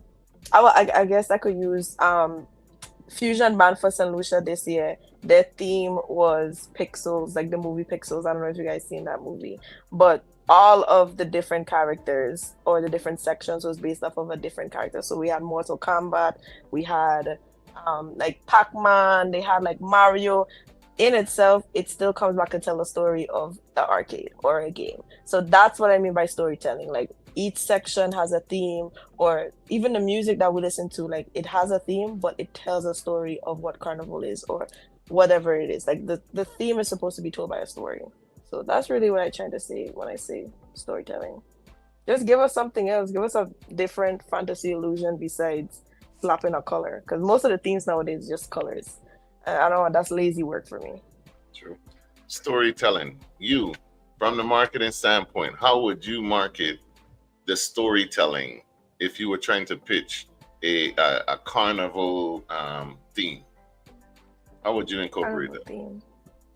Like if you were trying to pitch marketing wise, how would you pitch our storytelling for Carnival? How would you even do that? I don't think they know how to.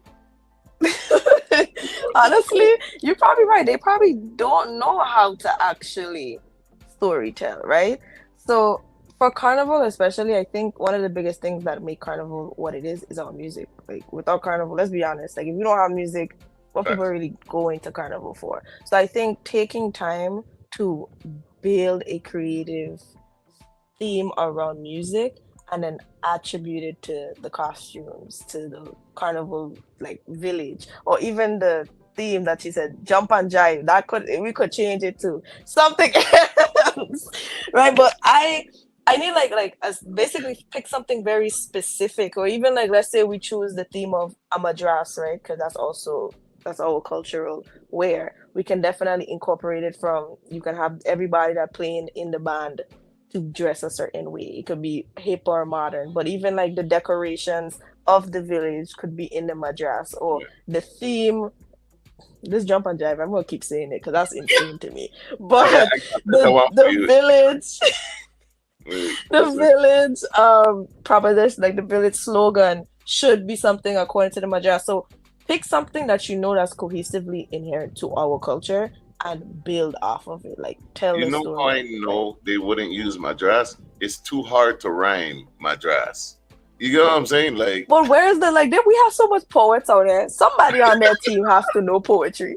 Like, come to think of it, like even the musicians, they are poets in their own way. So y'all could be creative. They need to just give all the slogans to the people who making the music because they know how to make something catchy.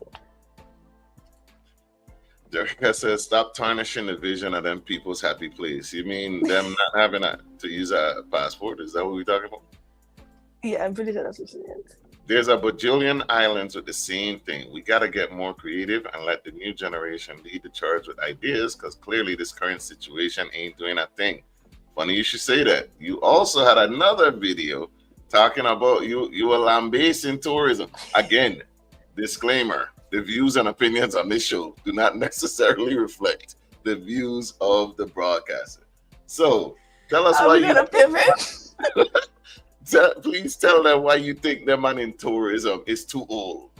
Why? So, well, again, let's follow the disclaimer because some of the comments under that post that you reposted on Facebook was chewing me up about me calling these people old. And I don't know why it's so hard for a lot of people to address the fact that it is true. Like, it's not an undeniable factor. Like, it's not something that I just said because I wanted to talk. I don't think we should kick out everyone that's been there for years, right? Because there's some people that are actually really good at their job and they need to stay there and keep them there.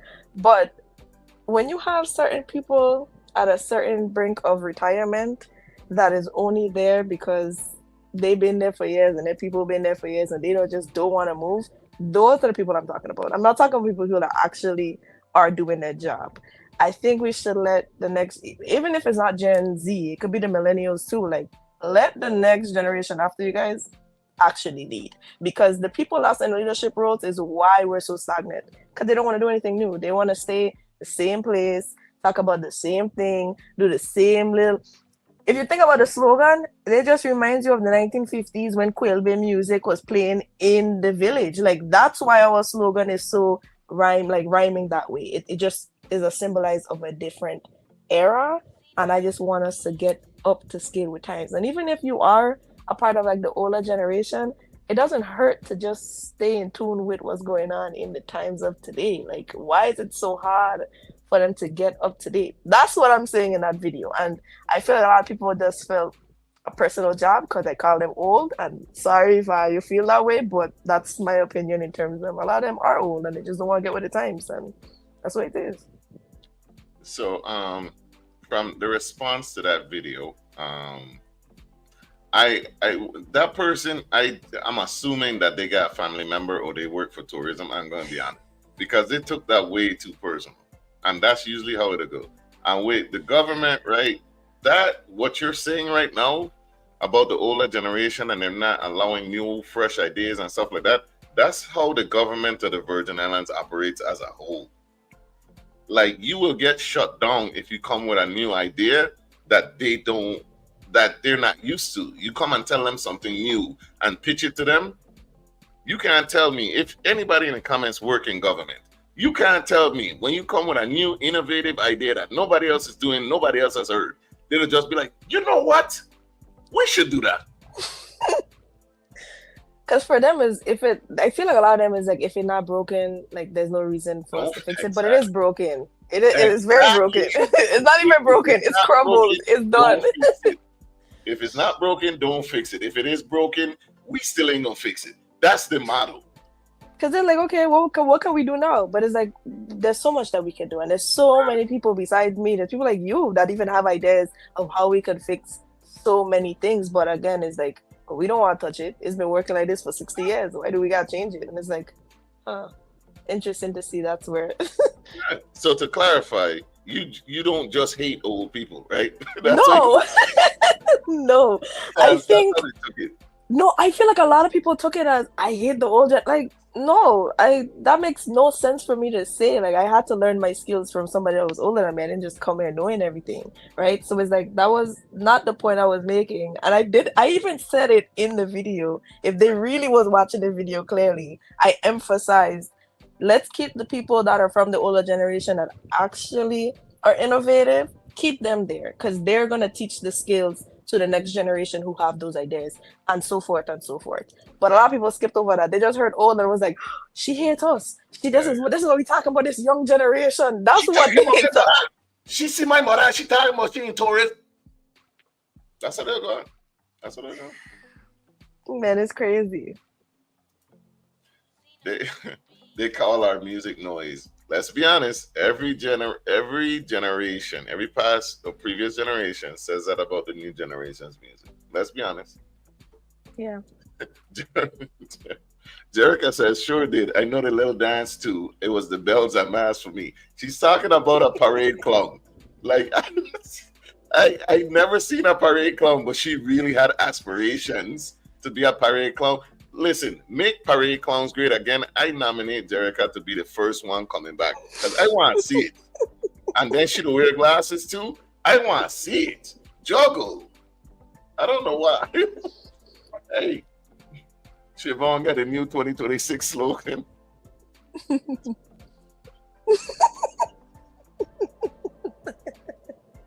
2026 pick up honestly, it works. It works because everybody's done already bending over anyway. So when they see the camera, don't give them ideas because somebody gonna make that a song. I'm telling you, watch. Hey, no, a song. I would think as a song, it would be a fun, catchy tune. 2020. Yeah. Pick up six. Bend over, pick up six. I could hear it. You can hear it. But yeah, done. It would make road match. Do not make that the theme. Please, Lord, please. They taking ideas already. Taking ideas already. Somebody from tourism or they nephew or niece or somebody watching right now. They're gonna forward this. No, they really don't know that they don't need a. It's true. It's true. A lot of people do not know, like, and they don't ask, and it'll be in them, what's going on, St. Thomas, St. Croix, whatever it is, them groups. They be in there asking these silly questions. Like, hey, do y'all have a campground where I can park my RV on the beach? No. No. It's not. I'm just saying. I don't know what you're talking about on this one. Why is it that we celebrate appropriately for everyone? For everyone else's culture? St. Patty's Day. I ain't saying that word. DR parade. Yeah, we could just say Dominican Republic parade. Even the Alphabet Gang parades, our parades don't tell our story anymore. And I've noticed a lot of people are becoming ashamed of themselves to be like other places. I remember coming back home to visit and the culture was thriving. Everyone wanted to play steel pan. Everyone wanted to be a mokojumbi. Everyone wanted a fresh madras outfit. Everybody had manners. What do you think about that? That was a lot to unpack. I ain't going into the Santo thing. I respect people too much. Yeah. I would say, I mean, even if we wanted to open that up as a discussion, right? They do have a culture, and I love it. Their food, listen, they have a culture. They are not ashamed to put it on the forefront. So bringing up that is even St. Patrick's Day parade is on every island, right? And you see the theme. Y'all know the colors, green. Everybody have like y'all know the colors, but it's the fact that when you say that you already know what St. Patrick's Day look like. When you think of parade, you don't know what you're looking at, right? You don't have an idea. There's no story behind it. You have no idea what we're even doing now. There's no reason why Carnival is in like 2 weeks and we don't even know the slogan, the real slogan. That's to show you.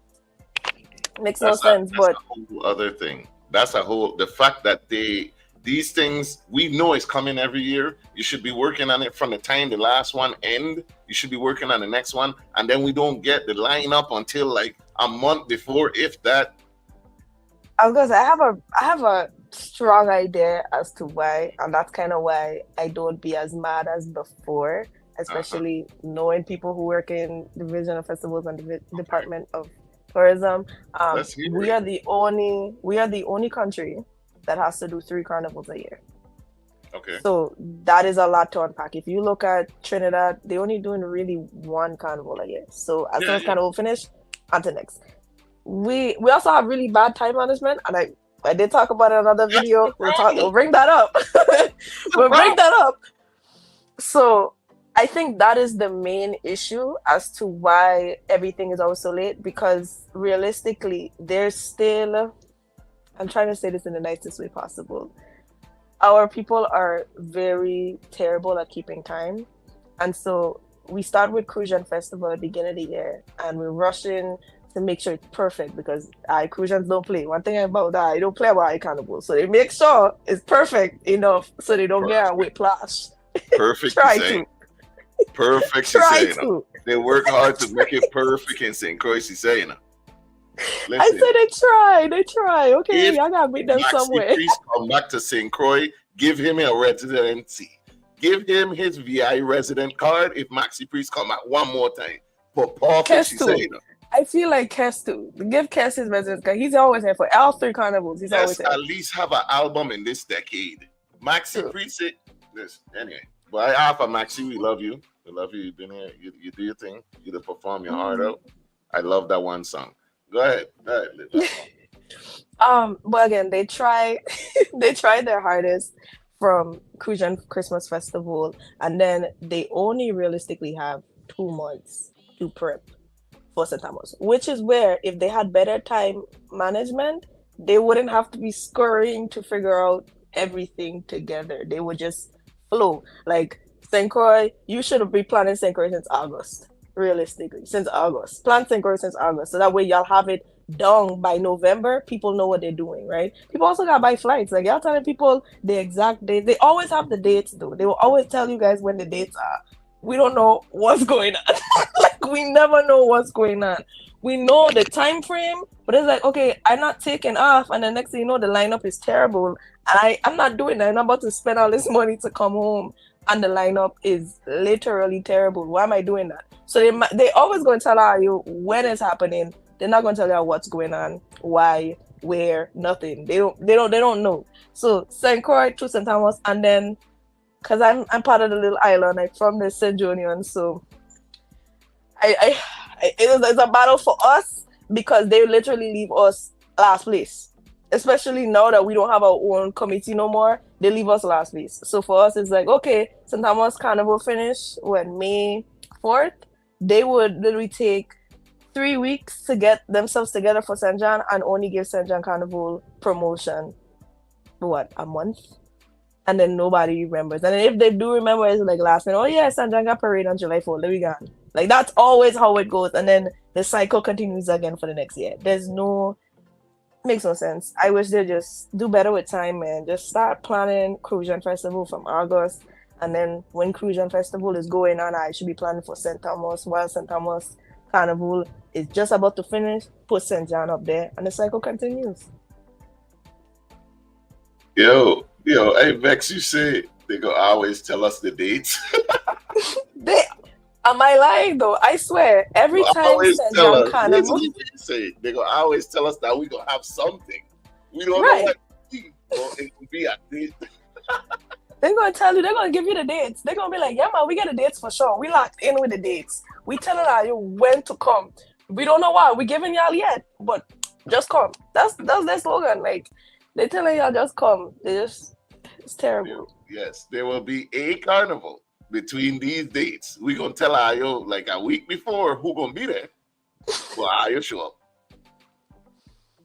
Hey, and the crazy thing is, people will. They will, because they love to fet, so they will. I mean, so they banking on that. Can you blame? I can't even. I used to blame them and say like every reason to fet, which we do. We have every single reason to fet because I really reached to start doing St. Patty's Day parade. Like that was a reach. I don't know what St. Patrick's got to do with the Virgin Islands, but sure. They're not even Danish. They're not even Danish. Come on now. But fine. You know what I'm saying? But I understand too that we do take a lot of blows. Virgin Islanders will take blows throughout the year. So I understand why you would want times to free up and stuff.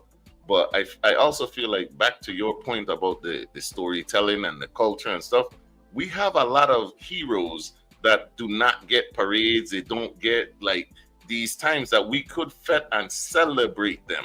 Mm-hmm. So why are we reaching for all these other things that are not VI stuff? I don't get that. But the comment, listen, these we have some names, some possible names for 2026 Carnival. Oh my god. 2026, pick up sticks. Love this. This is my favorite so far. 2026, our building don't fix. Yeah. Fresh tricks. Carnival 2026. Y'all giving these people too many ideas, man. Carnival in their ass with my dress.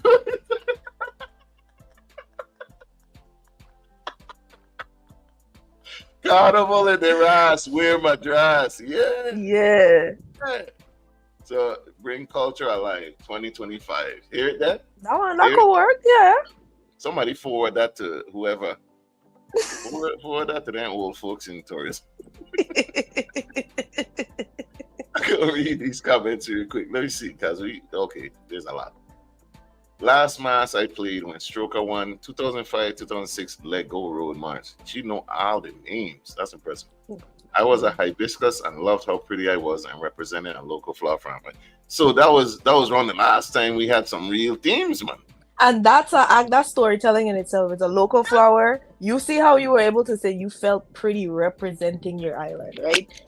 That's what we're looking for. Like, I'm not saying to make it boring. Like, we have so many good themes that we could pull from. Like, I just don't understand how it's so hard for them to be so creative. Like, you don't even have to necessarily just use I don't, like you say, copy and paste, right? I'm not saying to copy and paste other Caribbean islands, but take notes from them. Like, take notes. Their costumes are always so innovative. That's the thing. When I say we copy and paste, I mean take, like you said, take notes, pull the stuff that works, but don't just pull it because it works for them also. Because but also, some things won't work for us. But go ahead. True. Now, I was gonna say, disclaimer for a lot of people who don't know. By the way, a lot of our costume bands, the designers are not local. Like, most of the designers are from like Guyana, Trinidad, Canada, or elsewhere, right? So even if the costumes may seem like, well, we've seen this happen in a couple other countries, because it's a community, right? Like, it's a design community. So they're pulling the best top 5 designers for the troupe. And that's why a lot of the things look like the same thing, because it's the same designer. And because of designers, because imagine you're a designer having to do 6 carnival in 1 year and make a theme for each. Like, that's work for them. So just letting y'all know, that's why it looks like that for real. I'll agree and disagree. Some of these slogans are hard to go along with, and the ones that were doable weren't followed by the troops or bands. That's possible, but then you shouldn't be able to like win. You know what I'm saying? You shouldn't be able to win if you're not even following the.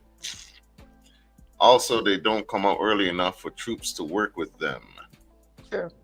Blending Cultures for Life 2025. Tell the story of how the different cultures came and made a difference on the islands. Siobhan Thomas Lago, she's the one submitting all these carnival ideas. She's giving them so many ideas. I can't even read this. Stripes my way of my dress. You know what? Yeah. Only thing that is themed is the village nights. And they also don't stay on theme with those days either. That's what I'm saying. Like Greek night, I'm still not understanding what Greek International Night means. I want that to be like an explanation somewhere. Someone that understands and knows. I don't really get that one. Ask your boss for a pass to come play mass. We have to bridge the cultural gap we have as the older generation, make way for the younger ones. I believe wholeheartedly in this. We just need to find a way to relate. Like, the older generation needs to realize that you can't just lecture the younger ones. The young ones need to be receptive to hearing the ideas of the older, and we both generations need to be receptive to swapping ideas and understand that some things do not work now. Even though it worked for you, it may not work now, and some things that that are new, it won't fit here. You get what I'm saying? Like, we need to bring together the knowledge base, because we should be loving and supporting our elders, because we're losing a lot of our culture because we dismiss the ancestors and the elders and the teachings that they've learned. We're losing it.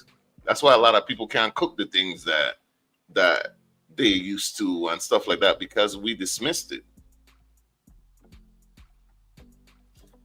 Man, Devon, ain't nothing to fix. Carnival 2026. And if we're doing it the same way over and over, getting the same result isn't exactly.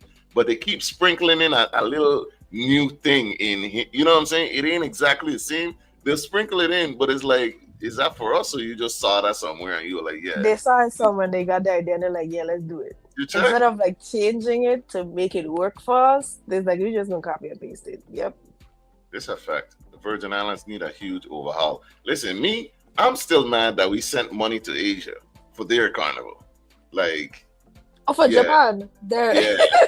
I'm still mad for that. And that was years ago. I am upset. That's a lie. Juan, which part is a lie? Remind me. I never heard more nonsense these guys are recording. What are we talking about? That's not music, it's music. Oh. Who we talking about? Who we talking about, Juan? Let us know, man. Stay alive. Nah, man. We ain't like that one there. That one there lazy. Yeah, stay alive. Crucian time. That's we always late. But it ain't just Crucian. It's like the whole VI timeline. The whole VI timeline. Is like they start literally right before the carnivals for each island. That's why it's delayed.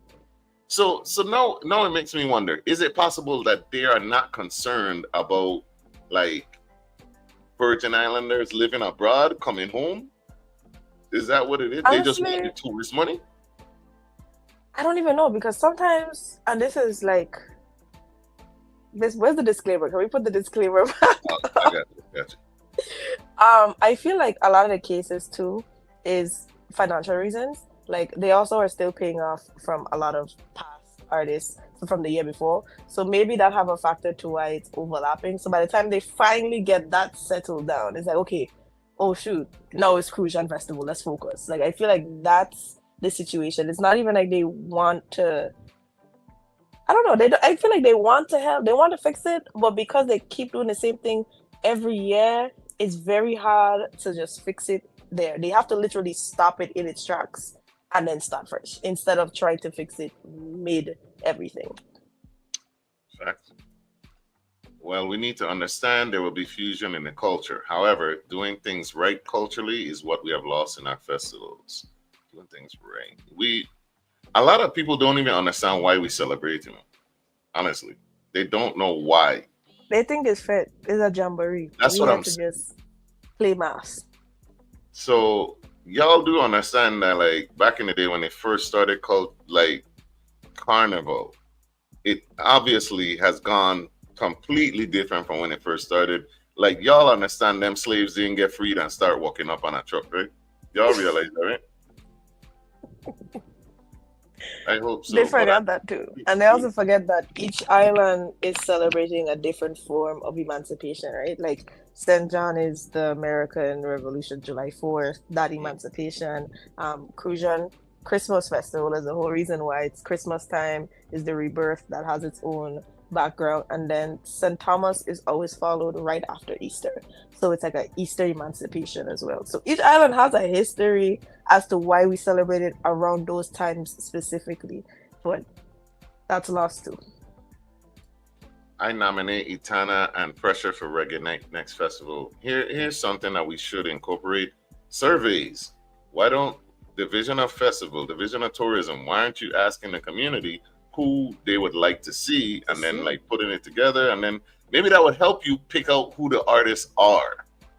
I would think that's a simple... And budget accordingly. If there's one thing people from the VI like to do is complain. They're going to tell you who they want to see. So that ain't even a hard survey. Kes, Patrice, and Maxi are belongers. Like, I love them, you know. I do love them people. Maxi and that Lennon, though, every year or so.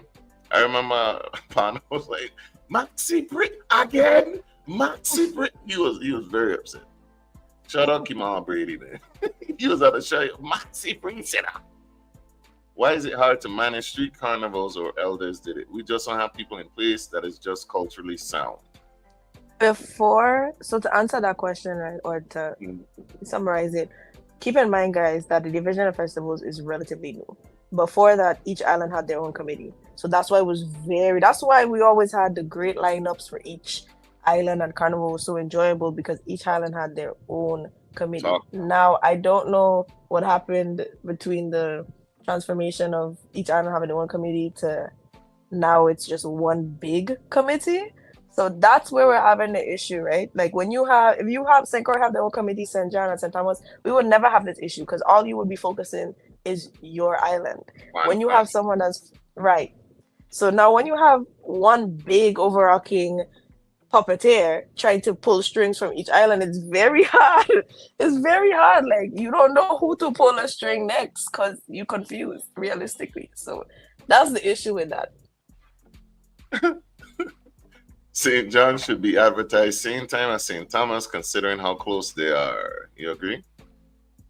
To an extent, yeah. To an extent, I feel like as soon as parade finish and the fireworks say, "Yay, we finished," they should drop St. John lineup the week after. That's how I feel.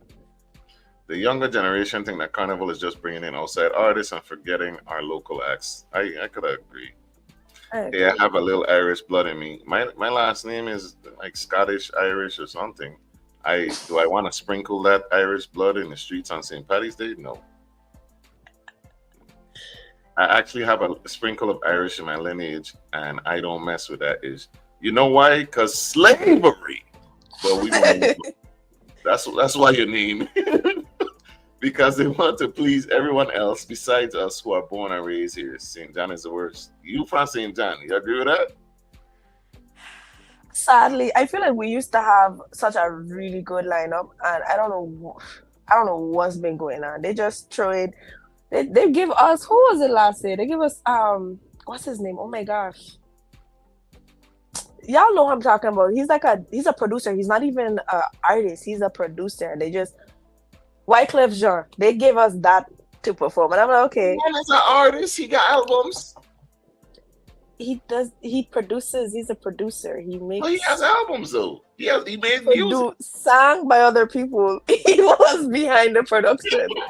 That's like bringing DJ Khaled down here to perform for Croatian Festival. Okay.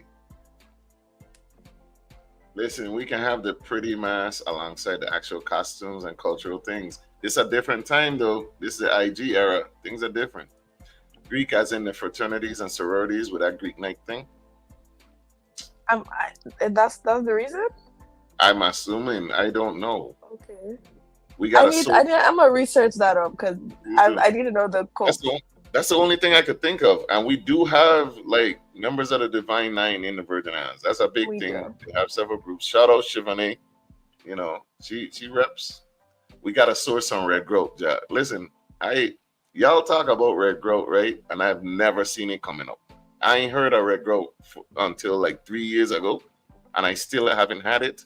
So I don't know what's going on with that there. Like, why you ain't had it? My grandmother used to make your grandmother. Like, I never seen Red Growth for sale nowhere. I never, you know what I'm saying? Like, we're losing all this stuff. Somebody source some Red Growth for me. I want to taste it for the first time. And if it's trash, I'm going to let you know. It was a mocking of the slave owners and correct. Carnival was a mocking of the slave owners and masters. Now we mocking ourselves. Now we're making Carnival for them to mock and sexualize us. We're sexualizing ourselves. Yeah. Why don't we have more of our local art from that? That's a good question. Like, I don't understand why we have to even reach out to other places to bring in artists when we should be showcasing our own. I could understand maybe 1 or 2 nights, you know what I'm saying? But like, if it's about our culture, why do we need to bring in Burna Boy and all these other people? It's about. But y'all gotta understand. Remember, this bringing to the topic is about money. So it's like, yes, it would be nice to showcase. Yes, we all want to see. Yes, we want to see. I saw the White Clip comment. That's why I laughed. But yes, we want to see the local artists, and I would love to see more of our local artists from all genres of music perform. But for a lot of them, it's like, okay, well, we want the crowd. We want a crowd. We want these boots to make money. We want to make money.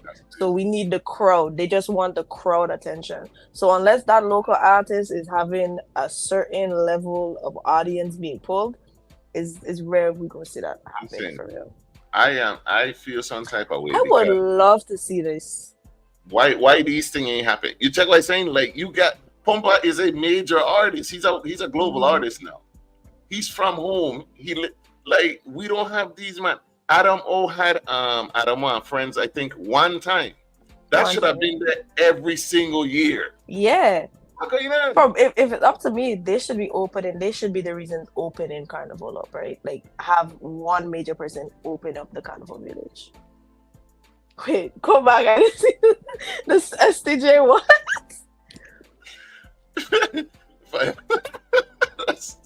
That's why St. John lineups was lit. You had a lot of local artists, or what? I mean, it was run by a local committee, so like they just used to find whoever was lit and popping. Oh, so Wyclef light up art. You know what?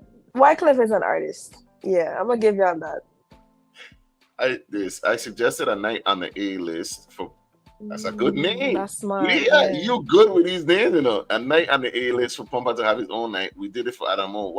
But we did it once and it was a success. They ain't did it since. Explain that to me.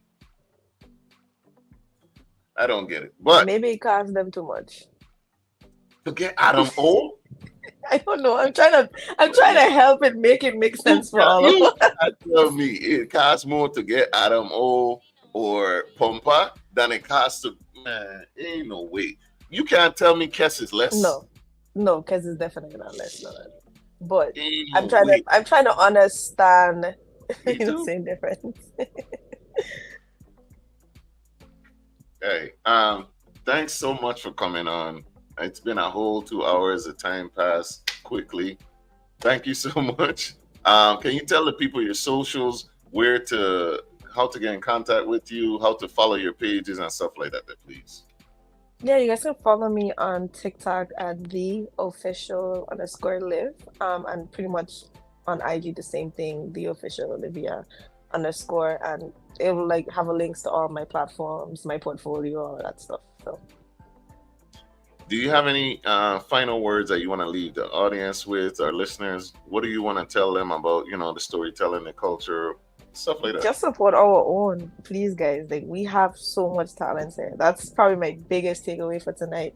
Support your own. If you know you have a local artist, a local woodworks person, local painter, so anyone doing something small, young or old, doesn't matter. Just support them and bring them to the platform, because a lot of these people, just like me, we have a platform and we don't get to really bring people forward.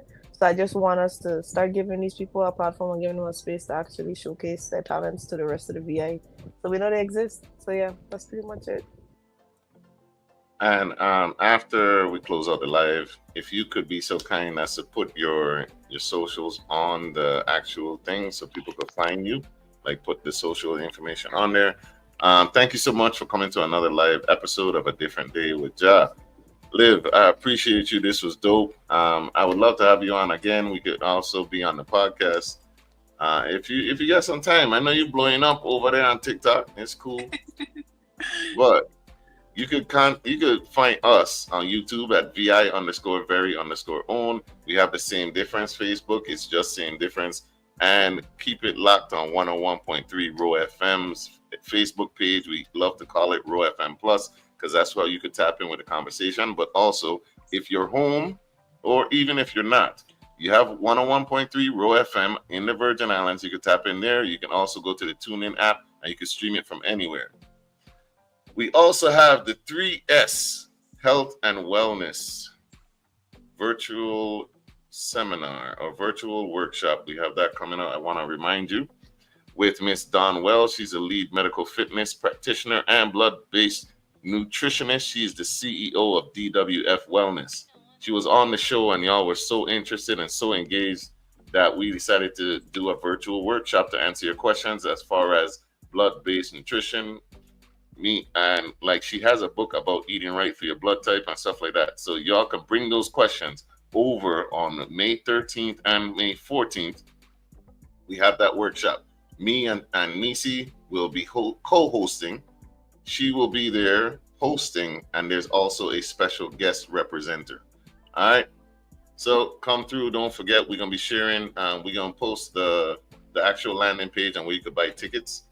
Other than that, man, you got anything else you want to say before we did? I think I'll just post everything down below. to see everything as well. That's So thanks for having me, guys. It's much appreciated. Thank you. Hey, I go ahead and share the live. Tell people about this program so they can tune in and join the conversation every Sunday from 4 to 6. We out. Peace. Love you guys. Bye.